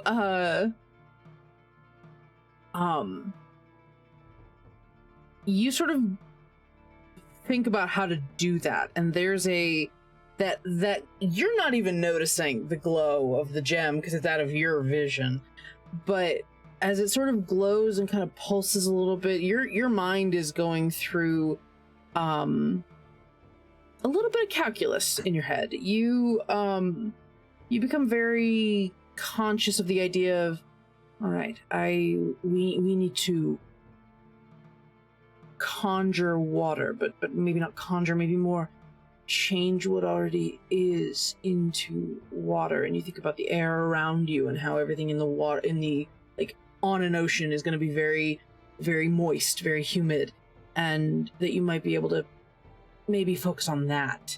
And you crouch down a little bit and you brush your hand against a puddle on the ground until you have a couple of drops of water on your fingertips, and you feel the water between your fingers, and you think about what's required to change this. There are scientific ways of doing things like that, drawing moisture out of the air, but But no, there's also ways of tapping into the intrinsic primal magics of the elements, and water is a very potent one. And you see water start to kind of drip out of the air right near your hand, more and more of it. And we'll say, for the purposes of this, you had the sense to grab something to put the water in. You grab a bucket that was over there, you like find an overturned bucket, and you lift it up, and you pour out as much that fits in the actually, I'll retcon that a little bit. You see the water start dripping on the air outside your hand, and you all start to feel little tiny drops as in the space where this creature is, it starts to gently rain. It's very, Good very work, Bluey. gently.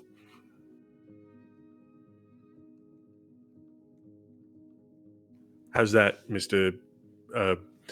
Tree entity of non-specific gender? Is that better? There's a little cracking of the what you call it? The deck? Yes. Bark? The deck starts cracking a little bit, and you you get the sense that this thing is reacting to the sudden moisture, and then it like relaxes, and it's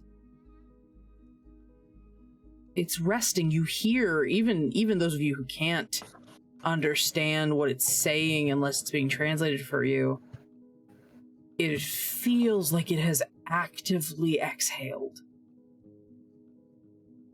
And there's just that long, slow growl is more of a purr, as it just rests for what could be the first time in a very, very long time.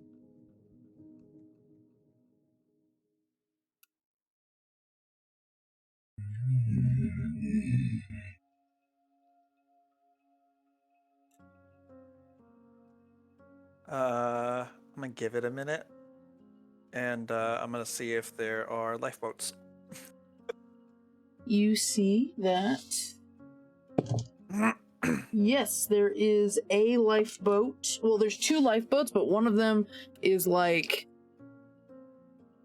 shattered.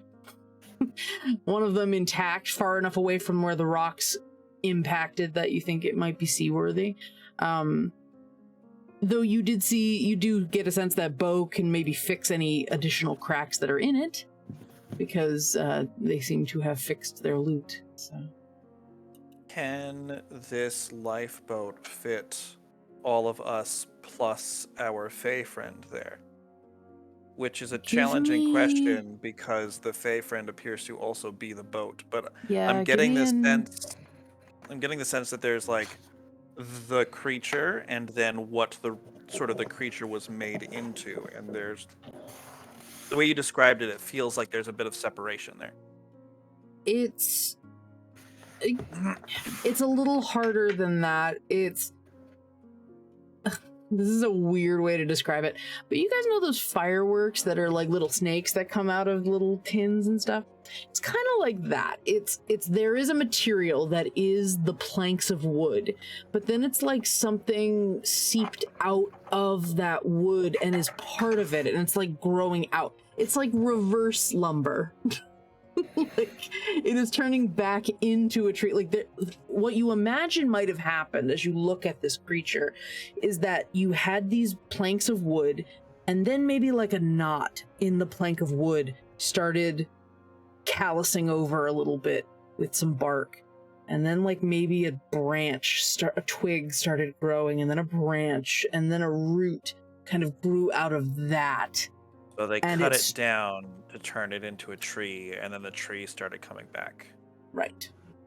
Okay. I mean, you definitely get the sense that this is an old magic creature that was turned into this ship. It was, I mean, hell, it was slaughtered into this ship.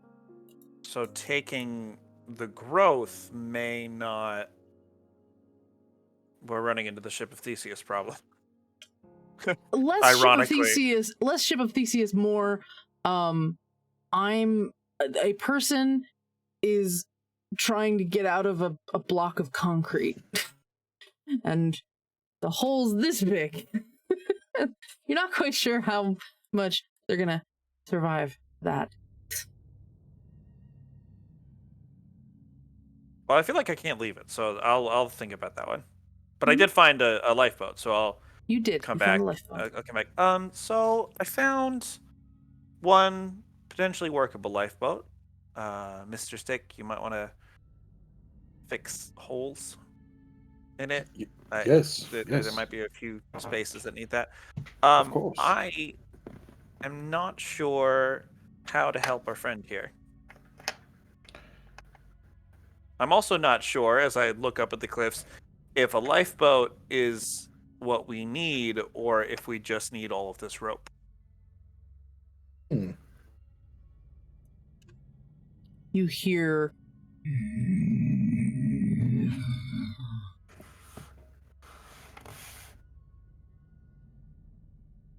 progeny of my kin. Yes. You can call me Knives. Maybe Knives is not what you should. Yes, I'm here.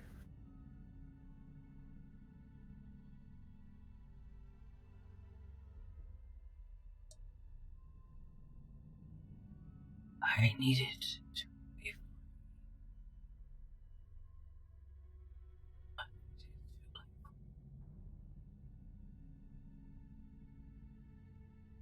I thrived against the burned. And the creatures that did this, creatures that made me that thing, they tightened their ropes, and pushed and shoved. We fought on the water.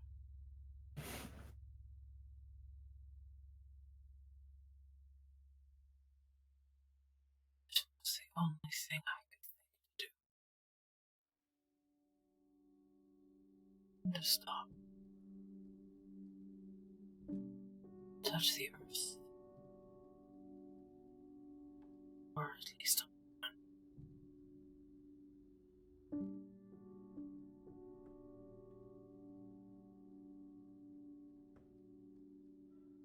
you are not the first to go. You are the first to come with food.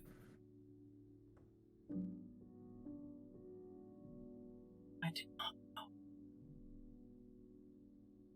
I have amends to make. What do you mean?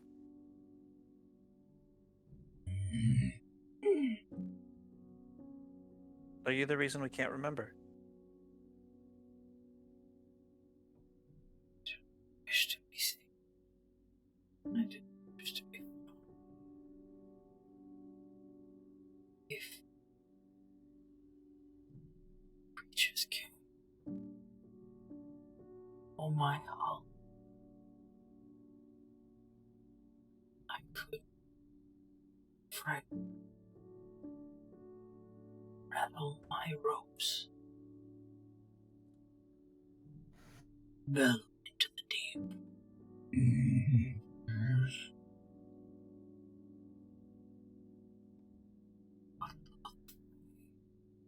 What remains in me, I could yet.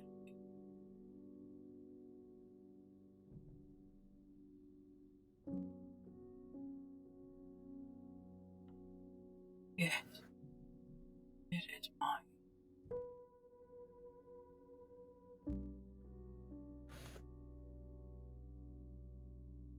well, maybe if you undo it, we can find a way to get you out of here.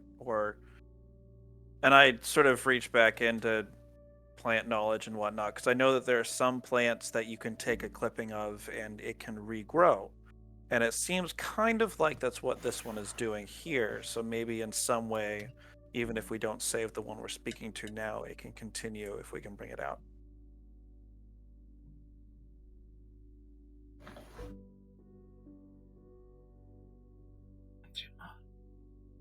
I do not know what lies ahead. Do not get.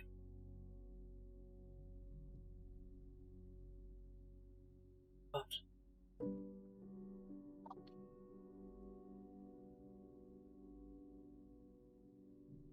and you see the roots kind of twist a little bit, and some of it sort of snake over itself to get like just a little bit closer to you, RC. I will step forward and reach out and touch. You touch the root system, and you know, it seems on some level that it might be more metaphorical, the way that it's calling you the progeny of its kin. That you descend from creatures like this. But even then, it's so... Again, I can't help but go back to the word devastating to see how close the color is. Some of the vining, some of the leaves on the branches are not that dissimilar to what's growing from your head, or sort of lining your jaw. And when you touch the root system, there's this little like slight twitch under your hand that is not something that people normally feel with plant life, but you see tiny little like moss growth on the outside, and pretty sudden, to be honest. And it kind of fronds up a little bit into little leaves and tiny little stalks, and little very small little flowers. They're white and they catch the moonlight, almost turning them blue. They're like a little translucent. And there's small flecks, little motes of dust kind of starts gathering from where the moss is. And it grows a little bit, and you're not intrinsically afraid of things like that. Spores and seeds and pollen and things. It feels very second nature to you. And so it's not the scariest thing in the world to inhale. Yeah, right, sure, why not? What? You huff the tree god. Okay, cool. I huff the tree god. No. You take this gentle inhale, and it's very disorienting. You feel like there's a part of your mind that was a little fogged. Like there was a barrier there. And these little motes almost penetrate that a little bit. And you get tiny little fragments. You get the emotional memory. The first time you saw the ship, it was like a grave. It was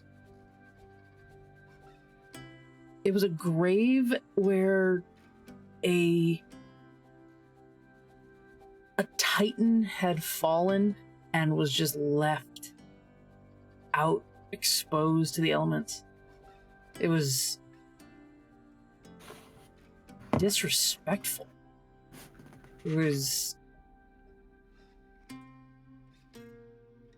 just crude, dismissive, and it was angry. Like how flippantly they could just leave this literally a sort of primal, ancient creature. You didn't have context for what had happened. You were looking for this creature, but you didn't realize it had beached itself. Time.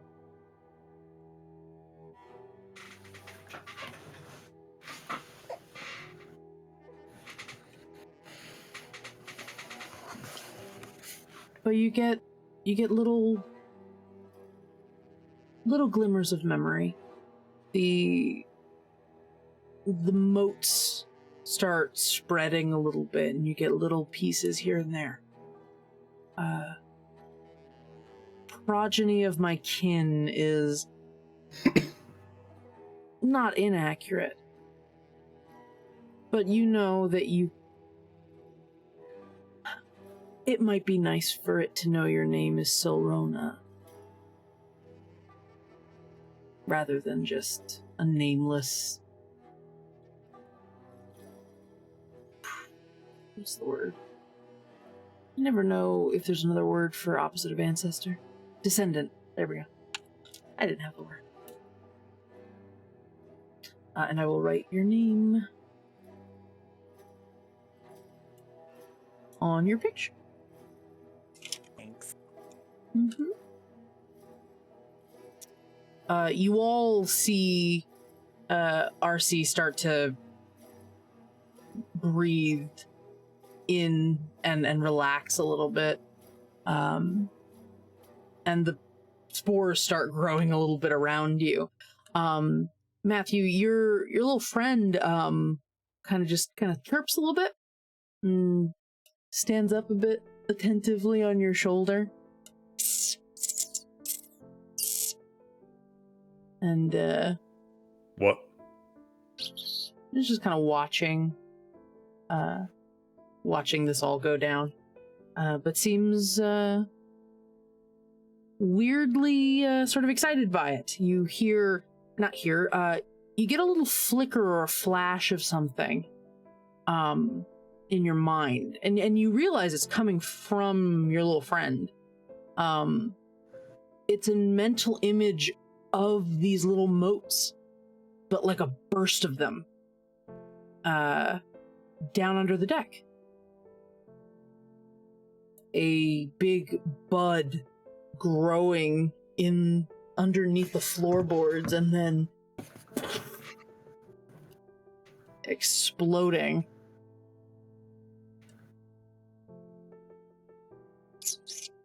There's a little like on your shoulder.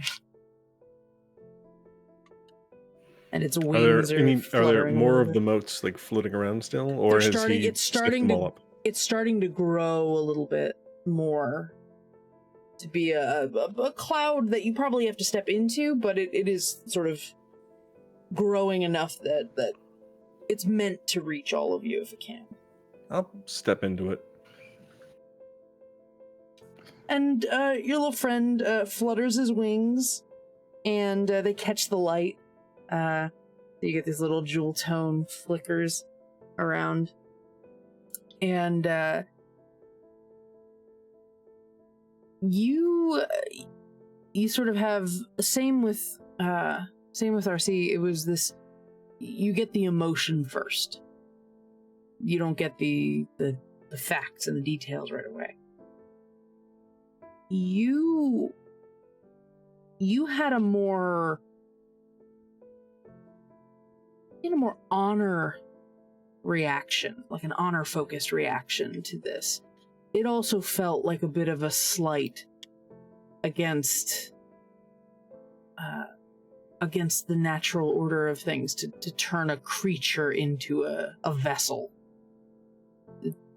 No matter what it could give you, or what sort of abilities it would have, what benefit that would be, other than just, if it was anything more than, if it was only for bragging rights, ooh, these fuckers are lucky they're all long dead. This thing seemed to take care of it itself. But there's this sense of this creature's dignity being stripped from it. There's a righteous anger to it. And you almost have a, for better or worse, almost a slight flicker of parental concern as you think to your little friend, Firo. What if somebody decided he was worth something? What if he was not greater than the sum of his parts, and someone decided to, turn him into a thing? This creature that, God, this ship is huge.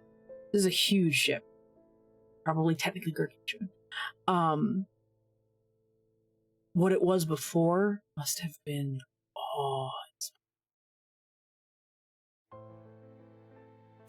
I think as that emotion hits him and he gets filled with this sort of righteous indignation of the situation, he walks over to the skeleton that had the magical breastplate on and just stomps on its skull and shatters it.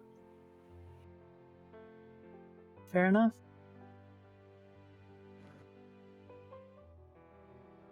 Yeah, crushes the breastplate's totally fine, but the skull is no more. Just dust and scatters along the vining. You do see from where you were that there was like vining around its throat, and some of the roots had gripped it to the deck. This creature took back its agency.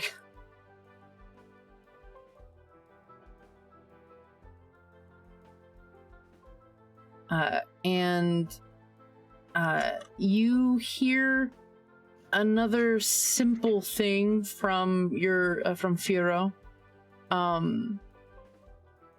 You hear him just sort of think at you. Your name. You just kind of and you hear Wazy Dark.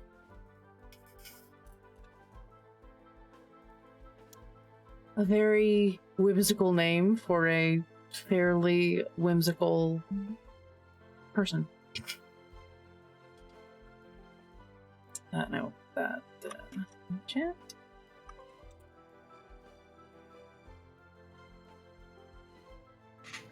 And let's do GP.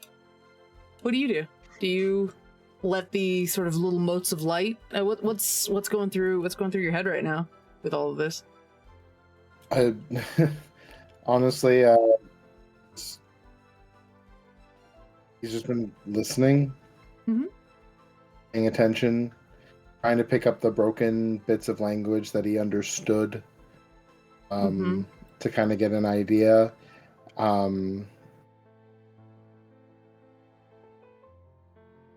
So there was like a mist coming out, right?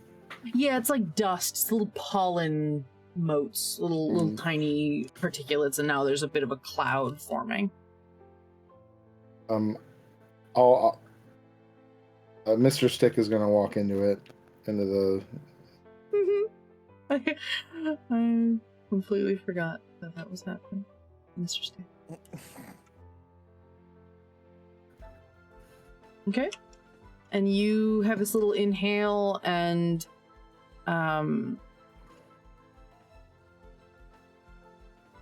there's a little less of an initial rage about seeing this ship. Your initial thoughts were about how something like this could exist. So it comes from a little bit of a kind of an academic curiosity of, okay, so Silrona wants to find this ancient creature that disappeared a long time ago, might have been left to ill, or might have been brought to ill. But there's also the other stories about a living ship, a vessel that could do things, could attack on its own, could create different types of effects that would allow the crew to travel and control the weather, or do like all sorts of stories. You're a little less interested in the myth of it all, but what the fact of it all is might be just as interesting. It's I mean, maybe there's just a mage on board doing something. Maybe it is from the built from the corpse of a defeated ent or whatever it was that Silrona was insisting on it being. She seemed to have a much more reverent attitude about it. It's not like you don't care. It's not like you didn't like want to help something that could be in danger. But there's that tiny little nagging bit in the back of your head that's like, this is the kind of thing that people only see once in a lifetime, maybe, if you're an adventurer that actually tries to go out and do things. And there's a discovery element to it. No one's seen this ship for ages, and that's something you can put your name on. You can, not the ship itself, but the finding. Finding the truth, finding out what actually happened, being able to set that record straight. That has an intrinsic value for you. And maybe you'd have something for your own name. Not just the son of Meriduke, you'd be your own man. People wouldn't just remember the last name. They'd remember Balabar. Not the fact that you descend from people who had adventures and discovered things. But that you do it yourself. And if in the process you can do some good or help something that needs help, I mean, you'd rather be known for doing something good. 99% of you would rather be known for doing something good than just being known.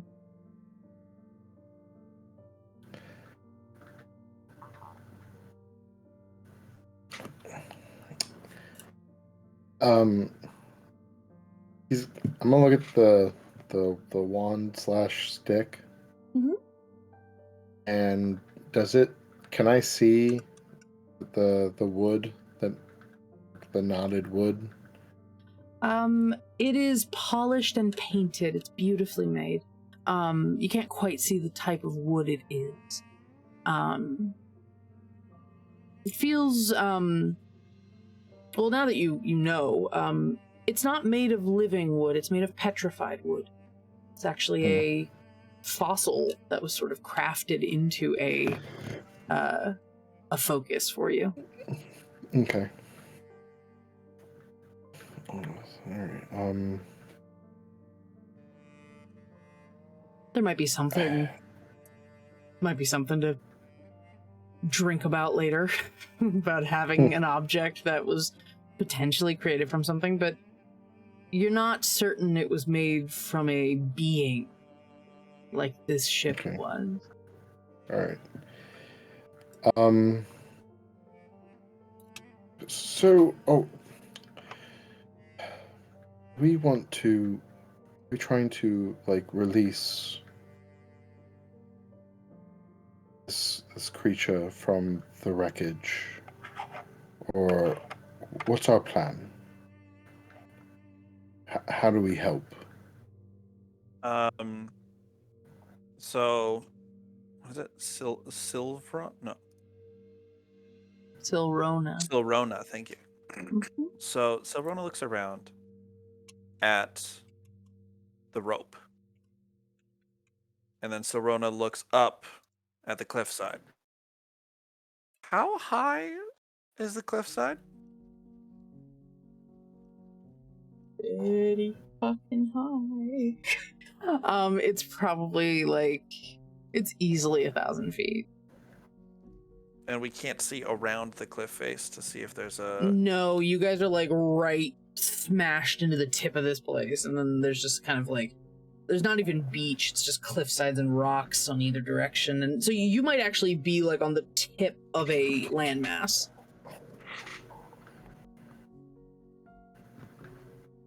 Before we continue with brainstorming, Blue, what are you doing? Are you okay with, you don't Yeah, necessarily I'm know intrinsically what's happening to the others, but, how's your leap of faith feeling? I'll go into the mist, kind of step forward at least to like talk to them with the side effect of the pollen. You don't see the glow at your helmet as that pollen starts to come towards you. You see a little bit of a glow near your face, but you feel it. You feel that sense of an eye at your head.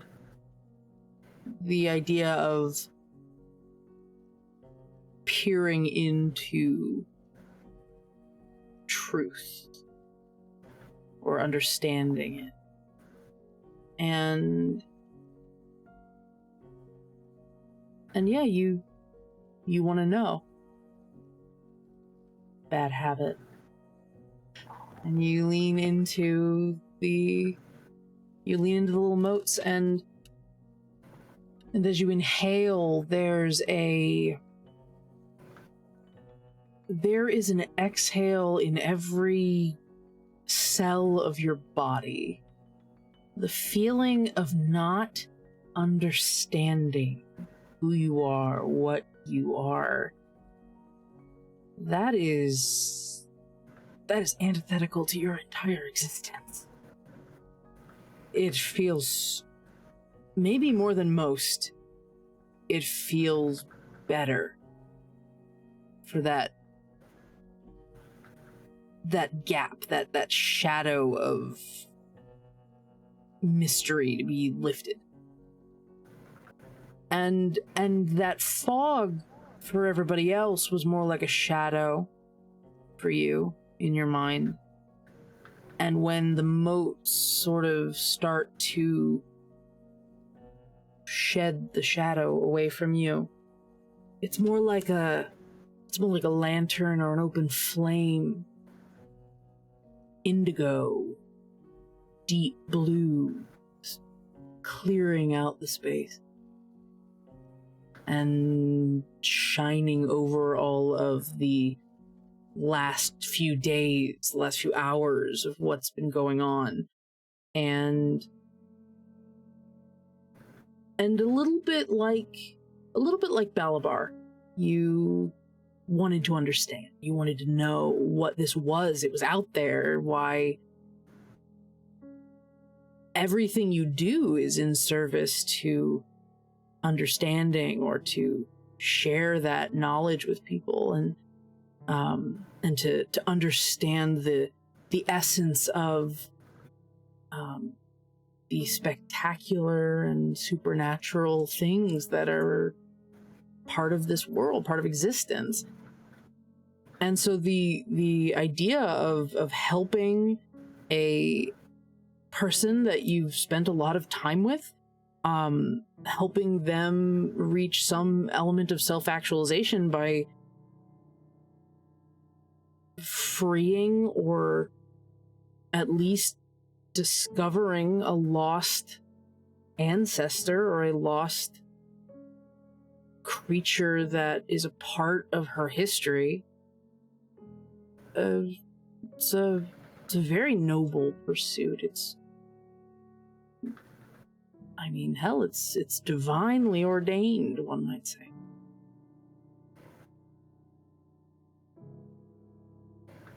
Ball would certainly give his blessing on it.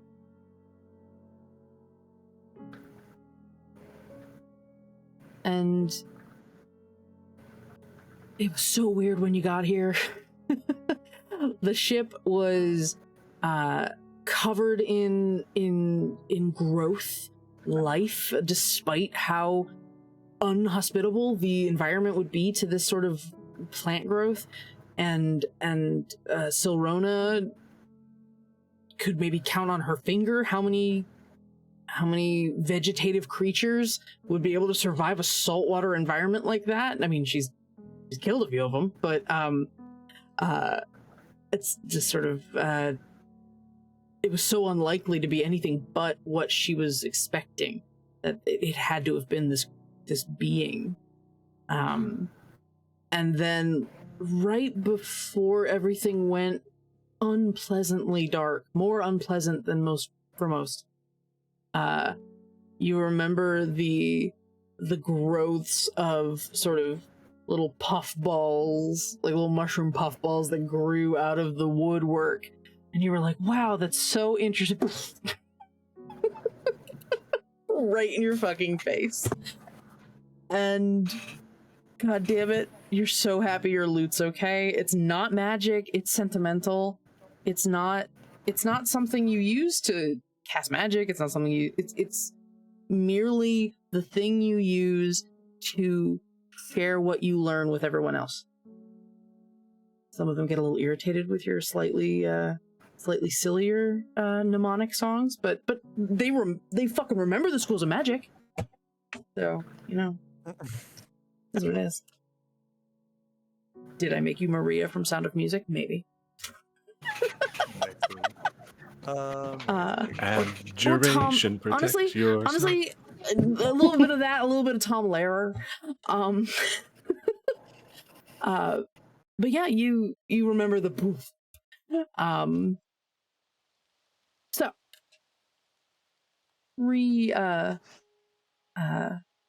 as Uridal remembers their backstory, or at least they come back to themselves. You all have some decisions to make. So, returning to the subject at hand, what would you like to try to do or attempt to do right now? I want to determine, because you mentioned that the ship was really badly damaged. Oh yeah. But I want to determine how much of that damage needs to be repaired to float. Go ahead and give me an investigation check. 9 on the die. I'll give you advantage because you are incredibly familiar with seafaring vessels. 16 with advantage on the die. Well, that's good because your total is 16. Excellent. All right. You start kind of very, very comfortably circling the ship, hopping up onto railings, leaning over on the rigging, checking things. Its mast is completely shattered. Like, you'd have to lift a very heavy, like hundreds and hundreds of pounds to get up, get this mast up. It was literally rammed into the rocks. Wazy will tell you, I woke up in a closet with a giant hole in the floor. So you can go down there and look around. You see that it literally has punctured the hull in multiple places.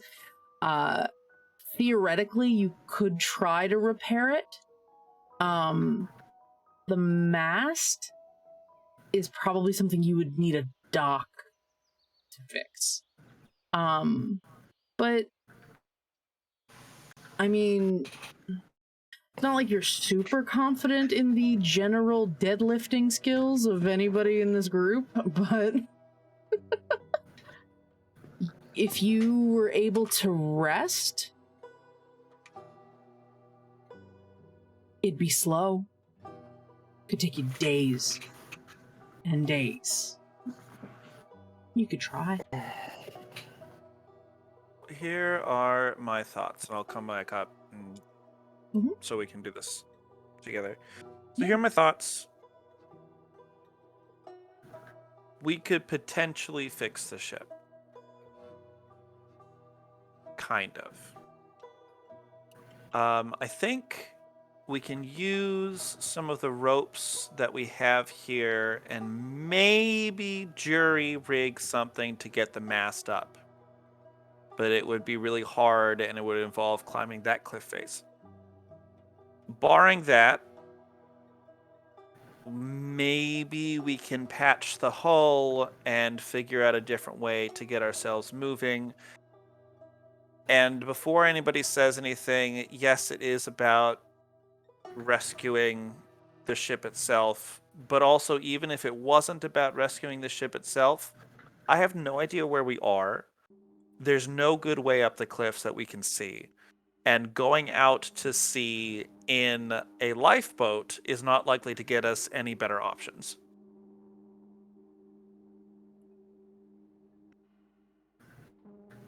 Sound logic. Agreed.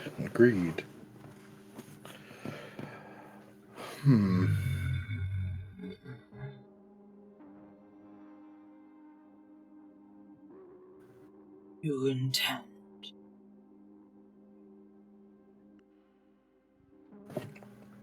You intend to repair what's been shattered. I intend to bring you back home so that you don't have to be here and you don't have to be a boat anymore and you can let yourself continue to grow. That's what I intend. There's a sudden tightening against the boards on the deck, and then a relax again.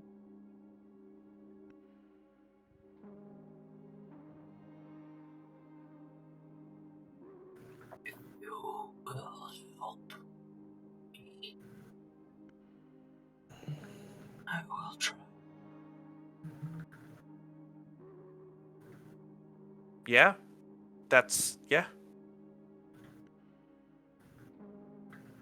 I did this to myself. What was once myself. Because I did not think anyone would come.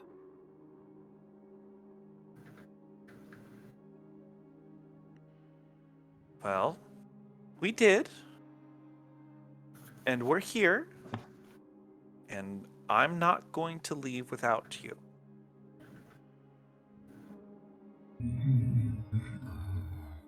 You just feel it almost like the entire ship rumbles a little bit with that. You get a sense of it's like an audible version of a nod.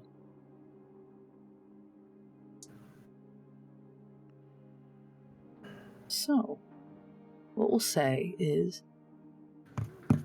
you spend several days doing your best. Balabar, your expertise is a little bit more in the making things seem real rather than making them making real things. But with a little bit of you can look over your old notes, try to see what else you've learned over the years that might be helpful. You do have quite the collection. Your book bag is very it's deceptively small. You end up having just like a stack of books at a certain point that you pull out of the holster on your leg and start looking through and seeing what you have access to. And you have a little rudimentary bit of fabrication abilities. You can make some things. Yeah, focus you on... can mend. You can certainly help. I say mend the sails. Oh yeah. Yes, smaller rips or trying to reassemble things like that. Absolutely. And I would say that let me make sure I got our updated picture. I now have all of your names on there. PC names up there, so everybody can see them as we finish up. There we go.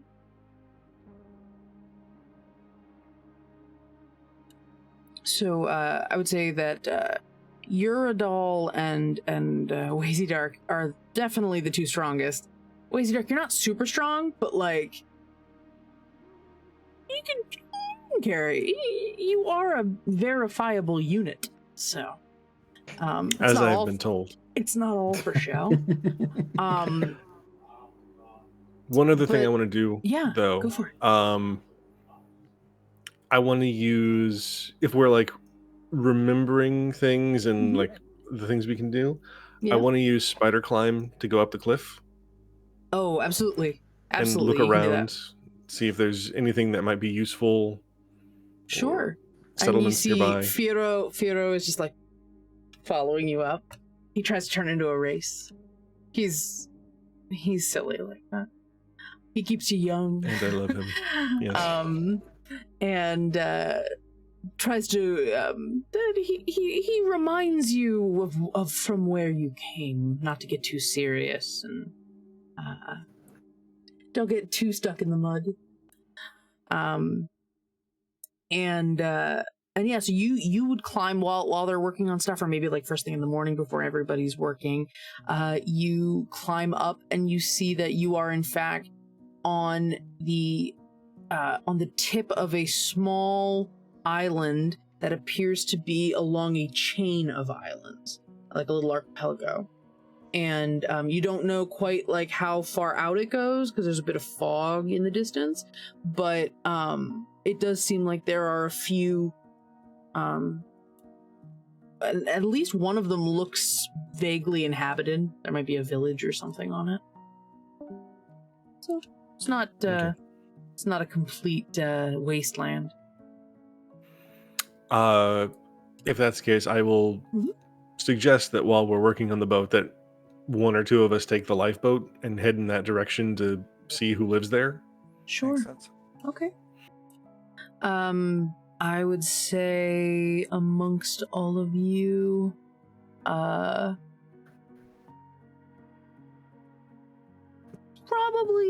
Uradol and Wazy Dark are probably the two that are the most likely to be personable and people would take a shining to faster. So you guys could go to that island, and there is a village. They're fishermen.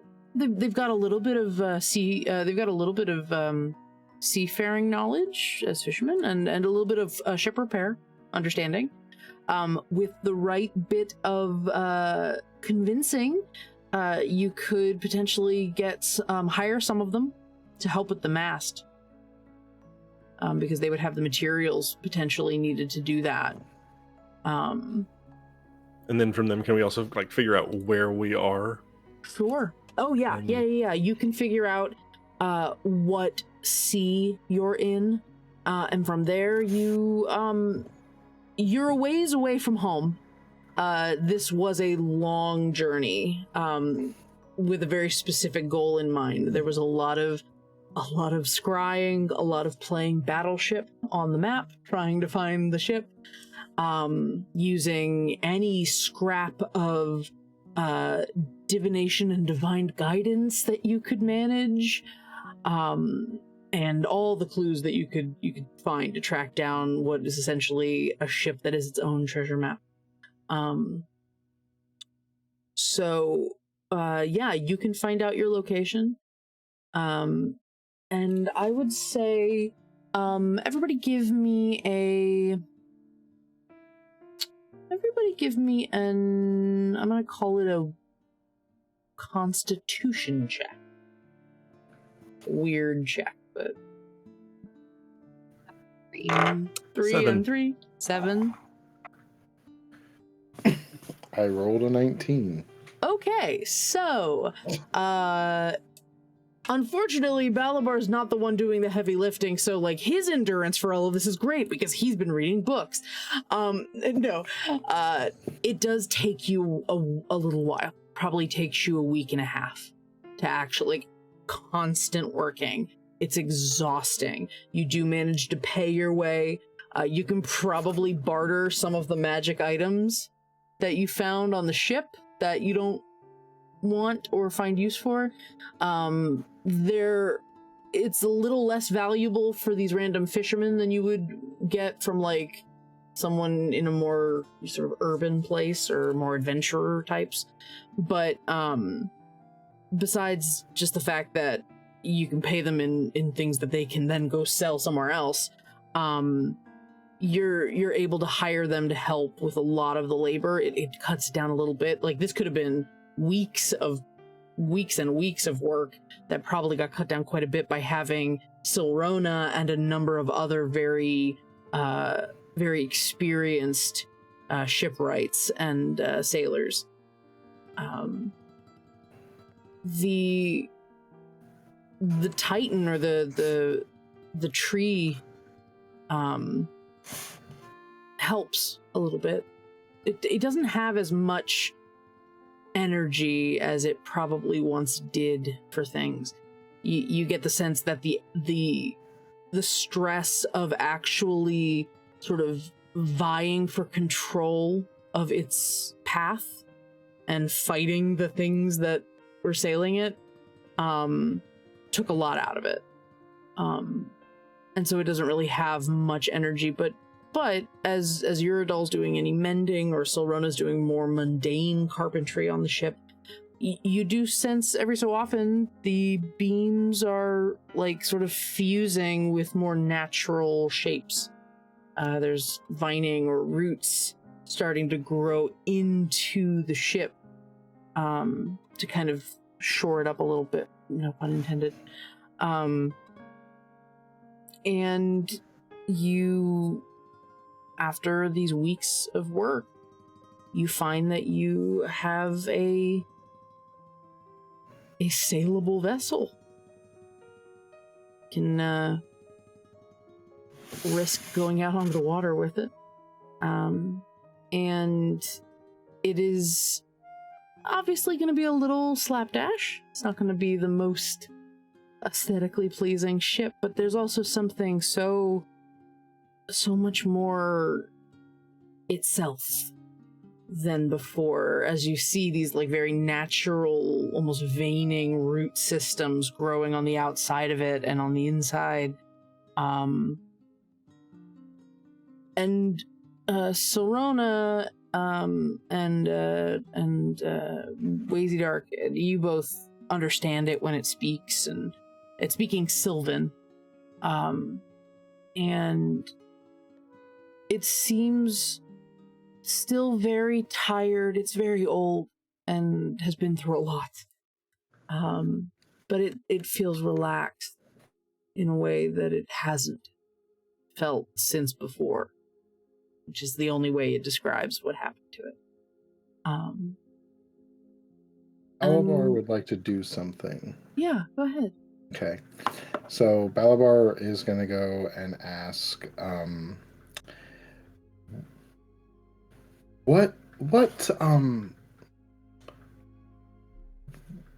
did you ask what image would give joy to this being, to like an image closely represented to its heart? Does it have to be an image, or can it be? It's something. I was gonna do something to the sails. Maybe give it a little more. Give to bring some joy. So I'll go and ask the spirit. We're gonna call it the alder spirit. The alder spirit. Tree jokes. So you ask like what brings it hope and joy and like object or something visual, and it says,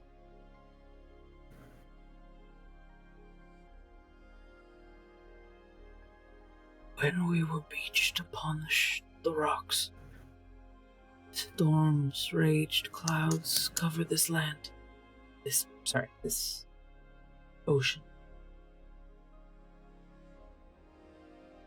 I miss the sun of all. I came from dawnward. So Rona, you would know that in the Feywild, there are not cardinal directions. It's not north, south, east, west. It's about the sun. You go dawnward, or duskward, or dayward, where the sun is straight up in the sky, or twilightward. And that's what the alder is referring to when it says from dawnward. So a rising sun, or a peeking over the horizon. Well, describe this. I think so. It says it's from dawnward in the Feywild, and I think it's a rising sun. So something to that effect to remind it of home. I can work with that. Balabar is going to go and stand in front of the mainsail, and he's going to use his focus, and he is going to try to focus changing the color of the fabric in a design to look like a sun rising over the horizon, and basically paint it on the sail to give it only to give the spirit joy and hope, but to also like kind of give the ship its signal. Okay. Give me an Arcana check, and I'm gonna let you do it with advantage because Fennec gave us a reroll technically, and I'm gonna just turn it into advantage. Got it. The first roll is a 19. Okay. Let's roll just to see if. Might as well. 19. Okay. You have there are simple things you can do to create just momentary symbols on things, but it does require a bit more time to make something lasting. So you can spend a little bit of time sort of poking and prodding and fiddling with the equations to try to make something that's a little more permanent on the sails. And yeah, absolutely. It busts into, at the bottom, it's this sort of like blacks and navies and turns into lighter blues and then reds and oranges. And it is this sort of like hope of a new day personified on it.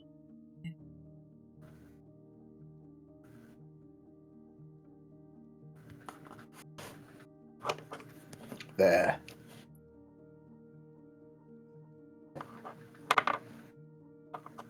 It's quite lovely, Marmaduke.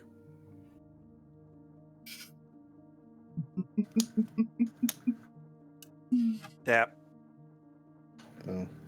Dep. Yes. Dep. Quite an adventure.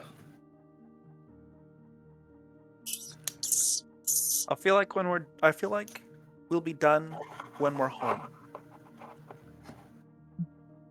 That's when I feel like we'll be done.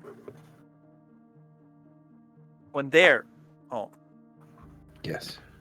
Yeah, not sure how we're going to get this back to the Feywild. What's going to be my next question? How are we getting There's- to the Feywild? There are lots of ways to get into the Feywild. You know what, Iridol? With a boat? You can ask Ball. You just be like, hold on, I'm gonna go like hotbox in a room and like ask my god. I don't know if you can commune at this level, but we'll say you can because it's fun. With enough hotboxing, you can. You can augur and stuff. You can figure it out. We'll say that there is a level of information that you can get from your connection to your to the let me see if I remember what Ball is called. Talking about Ball, the Lord of Tyranny, are we? No, different Ball. Different Okay, Ball. I was gonna say. I need to change the name. We used the name, but it's basically like the Lord of Discovery and Truth. Mm. And the symbol on the back of the lute is the holy symbol, an eye with an open book and a flame. I have it somewhere. But yeah, you can you've gathered that there's a couple of different ways potentially. There are oceans in the Feywild. It's not like there aren't, but maybe a little hop, skip, and a jump between planes. Maybe like material to the plane of water to the Feywild. Like you have to take a couple exits. You might be able to figure it out. That is a question and an adventure for another story. As you set your sails, you thank and pay the people of the village nearby, and the we're gonna call it the Alder sets sail for home, or at least something to look forward to. And that's where we'll end tonight. Very nice. That was frickin' soft. So there we go. Thank you all so much for watching. That was so good. You guys were so good. That was really good. Before we wrap, I do want to go around and quiz people. No pressure. I want to know if you guys sussed out who or what kind of class and subclass you were. I did not give nearly enough detail for certain people. Technically, Uridol is a wood elf, technically, but wearing a helmet and you can't really see anything. I was thinking Asimar for that's fair. That's very reasons, fair. but Because they're great. Yeah, I got you. Fair enough. And Balabar is a half orc. Wazy Dark is a Goliath, and Silrona is a Dryad. I don't technically have like a Dryad class. It's based off of my friend Caitlin made a bonsai Dryad. It's the only thing I had in my character sheet. When it grabbed. It's really great. Well, it worked because Dryad was the first thought that popped into my head, but then I was like, it came across. I was also like, is there an official Dryad? Sometimes I might throw something a little weird in. I am gonna start using our homebrew races. It's gonna be fun. It's like someone wakes up as a ferret, they're gonna know. So we'll go around and see if you guys came up with something. So let's just go in order. Let's go. Bo, what do you think? Knowledge domain cleric. Arcana domain cleric, actually. Cool. But Bal is knowledge and Arcana. So I'll give it to you. So Uridal is okay. So Uridal was one that I came up with a lot of fun stuff for. I loved this again. I love this idea of like a Tom Lehrer type, where it was like you have an entertainer background. I was like, okay, so an entertainer. Okay, what if you just like teach people as you travel around? You teach them like magical concepts, but through like parody songs. So like it's a hobby thing for you, but it is a means of the idea of being an Arcana domain tends to mean in like the homebrew world that I use, tends to mean you're a bit more secretive with magical secrets, but the knowledge domain is like librarians. They're all about making sure people know things. So a knowledge and Arcana god is someone who's like breaking off from the pack a little bit and wants people to know things. So that's sort of the idea, is education. And I literally wrote edutainment is what I wrote in the notes. Love that. What about you, JP? What do you think about Balabar? I think he's a wizard. Correct. Okay. Subclass. He's clearly more of an illusion based. So I'm Correct. some School kind of illusion. Yeah, School of Illusion. Mm-hmm. His background comes from the God damn it. Acquisitions Incorporated. He's a scion of an adventurer. So you have the pressure of a parent who was an adventurer, and their shadow casts over your existence. So that's what I went with. Rick O'Connell's son. Got it. Matthew, what about the delightful Wazy Dark? What do you think about Wazy him? Dark was a Pact of the Chain warlock with an Archfey patron. Correct. That is very good. I thought the chain might be a little too on the nose, but once you got Fiero, I assumed you'd figure it out. My precious Fiero, who I will keep forever. He's very cute. And what about you?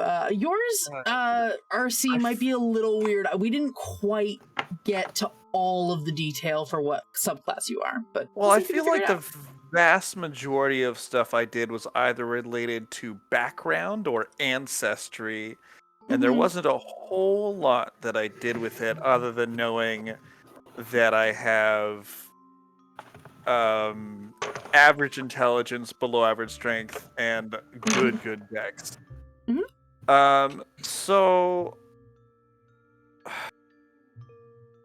I sort of bounced back and forth between thinking rogue, ranger, or druid. I feel like ranger is probably it, given the way you described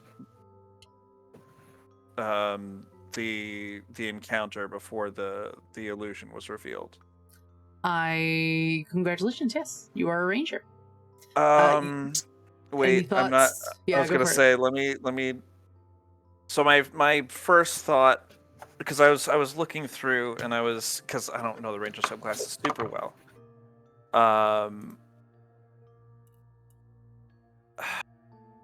And so I think.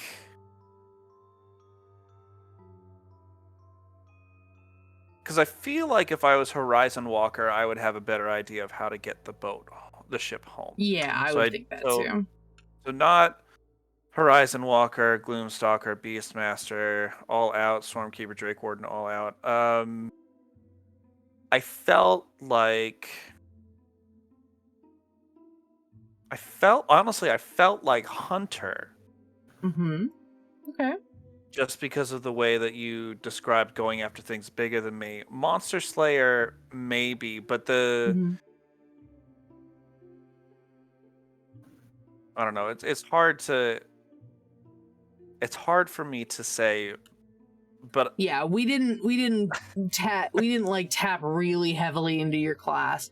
You are a monster slayer ranger. okay. Your favorite enemy is plants. So you know a lot about plant creatures. I liked the idea with the ranger. I liked the idea of primeval awareness being a big thing that you would have used to try to find the damn thing. Because you can find fae in that. But yeah, I was trying to I almost was trying to give you almost like a Witcher vibe. Nice. You got all the knives because you know how to use them. And the idea that you intrinsically understood when a big beastie was near you, you were going into fight mode. I mean, that's so sort that of was kind of... That's the thing that actually drove me away from thinking it was rogue, because until that point I was leaning more heavily into rogue. That's fair. And then when you described Knives and that, it's like, sneaky. okay, clearly I am a martial as opposed to a sneak. Mhm. So You're good at sneak. You're real good Sure. at sneak. Sure, but ranger makes more sense at that yeah. point. I forgot to go through the background for Matthew, but so RC, your background was shipwright. So you had a feature called I'll patch it. As long as you have carpenter's tools and wood, you can perform repairs on a water vehicle. So Perfect. yeah. And then Matthew, I cannot fucking believe the coincidence that the first thing out of your mouth was, I'll pay you back, I promise, because your background was a fucking gambler. I cannot believe that's what happened. I'm like, how does he know? Matthew's just that good. But yeah, it was your gambler background, and your feature is never tell me the odds. Yeah, it was so good. I was laughing internally, and I'm like, I can't explain why this is so funny. So let me see if I can. Odds and probability are your bread and butter during downtime activities that involve games of chance or figuring out the odds. You can get a solid sense of which choice is likely to be the best one and which opportunities seem too good to be true at DM's discretion. Which I think is a very fun way to just say, like, you've got some common sense in certain situations. So yeah, I loved this group. Every single time we run one of these parties, I'm so enchanted. So that's the game. Thank you all so much for watching. Retsev, thank you for gifting a sub. We had a couple of we had a number of people donating to give clues tonight. I believe Brandon, so Gonk gave some clues. Mouse gave some clues. So thank you so much. And then Fennec dropped a reroll on us during stream as well. Thank you. Thank you, Fennec. Thank you all so much. Those of you that stuck around for the whole show, thank you. We cannot wait to keep going. We will be back next week with another mix and match of 4 people. I already have the premise, and I'm very excited by it. We are going to continue using Aaron, we're going to keep using the art that we've been using today. Enrica Anglioni's art. So if you want to check out her stuff, you can find the link here to see or potentially purchase her art.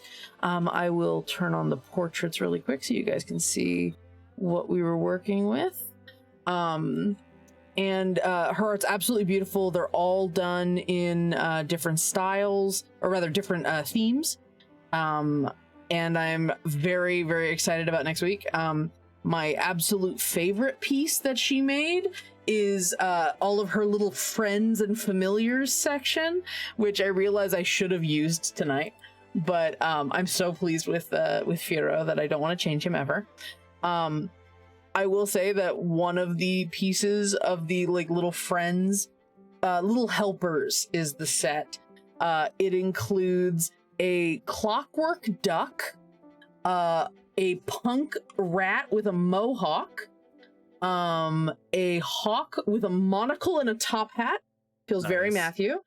A clearly full of themselves white Persian cat, a giant dog with a barrel under his chin and an eye patch, a wizard quokka, one of those little rodents that like does that and people take pictures next to them like in real life, and an imp who has a chalkboard in front of him and a bunch of curse word symbol wingdings. As he's writing in chalk with his tail. It's very good. Thank you, Retsev. I'll make a note that next week Mouse gets a hint right away. Thank you for the tip. I'll do that so I don't forget. Thanks to Retsev. Thank you, buddy. I will put that in there so I don't forget. And last but certainly not least, I promised we had a quick roster switch today because of some availability, which RC, I'm so glad we were able to fit you in. It was wonderful to have you, and your character ended up being the crux of like the whole tension in the scene. So I'm so happy about it. We are going to raid another channel tonight on behalf of one of our other players that'll be in next week, but a friend of theirs from Gehenna Gaming. They are running a 24-hour charity stream for a local Atlanta neonatal and pediatrics unit, so I figured we would go raid them. If anyone has the spoons or the hours in the day that they're awake, we're gonna go raid them and check them out and see what they're up to. Very cool. I'm gonna do that now. So, I don't have a raid call. I don't know if anyone has an idea. I don't know. But we will go see. So right now they have follower or subscriber only chat, but please take a look and see. Just help support, share the love, and let them know we sent you. But you all have a wonderful rest of your night. Have a great week. Make good choices. Be safe. And above all, please do us a favor and be good to each other. All right. We're going to go raid Gehenna Gaming now. Spread some love. Bye, everybody.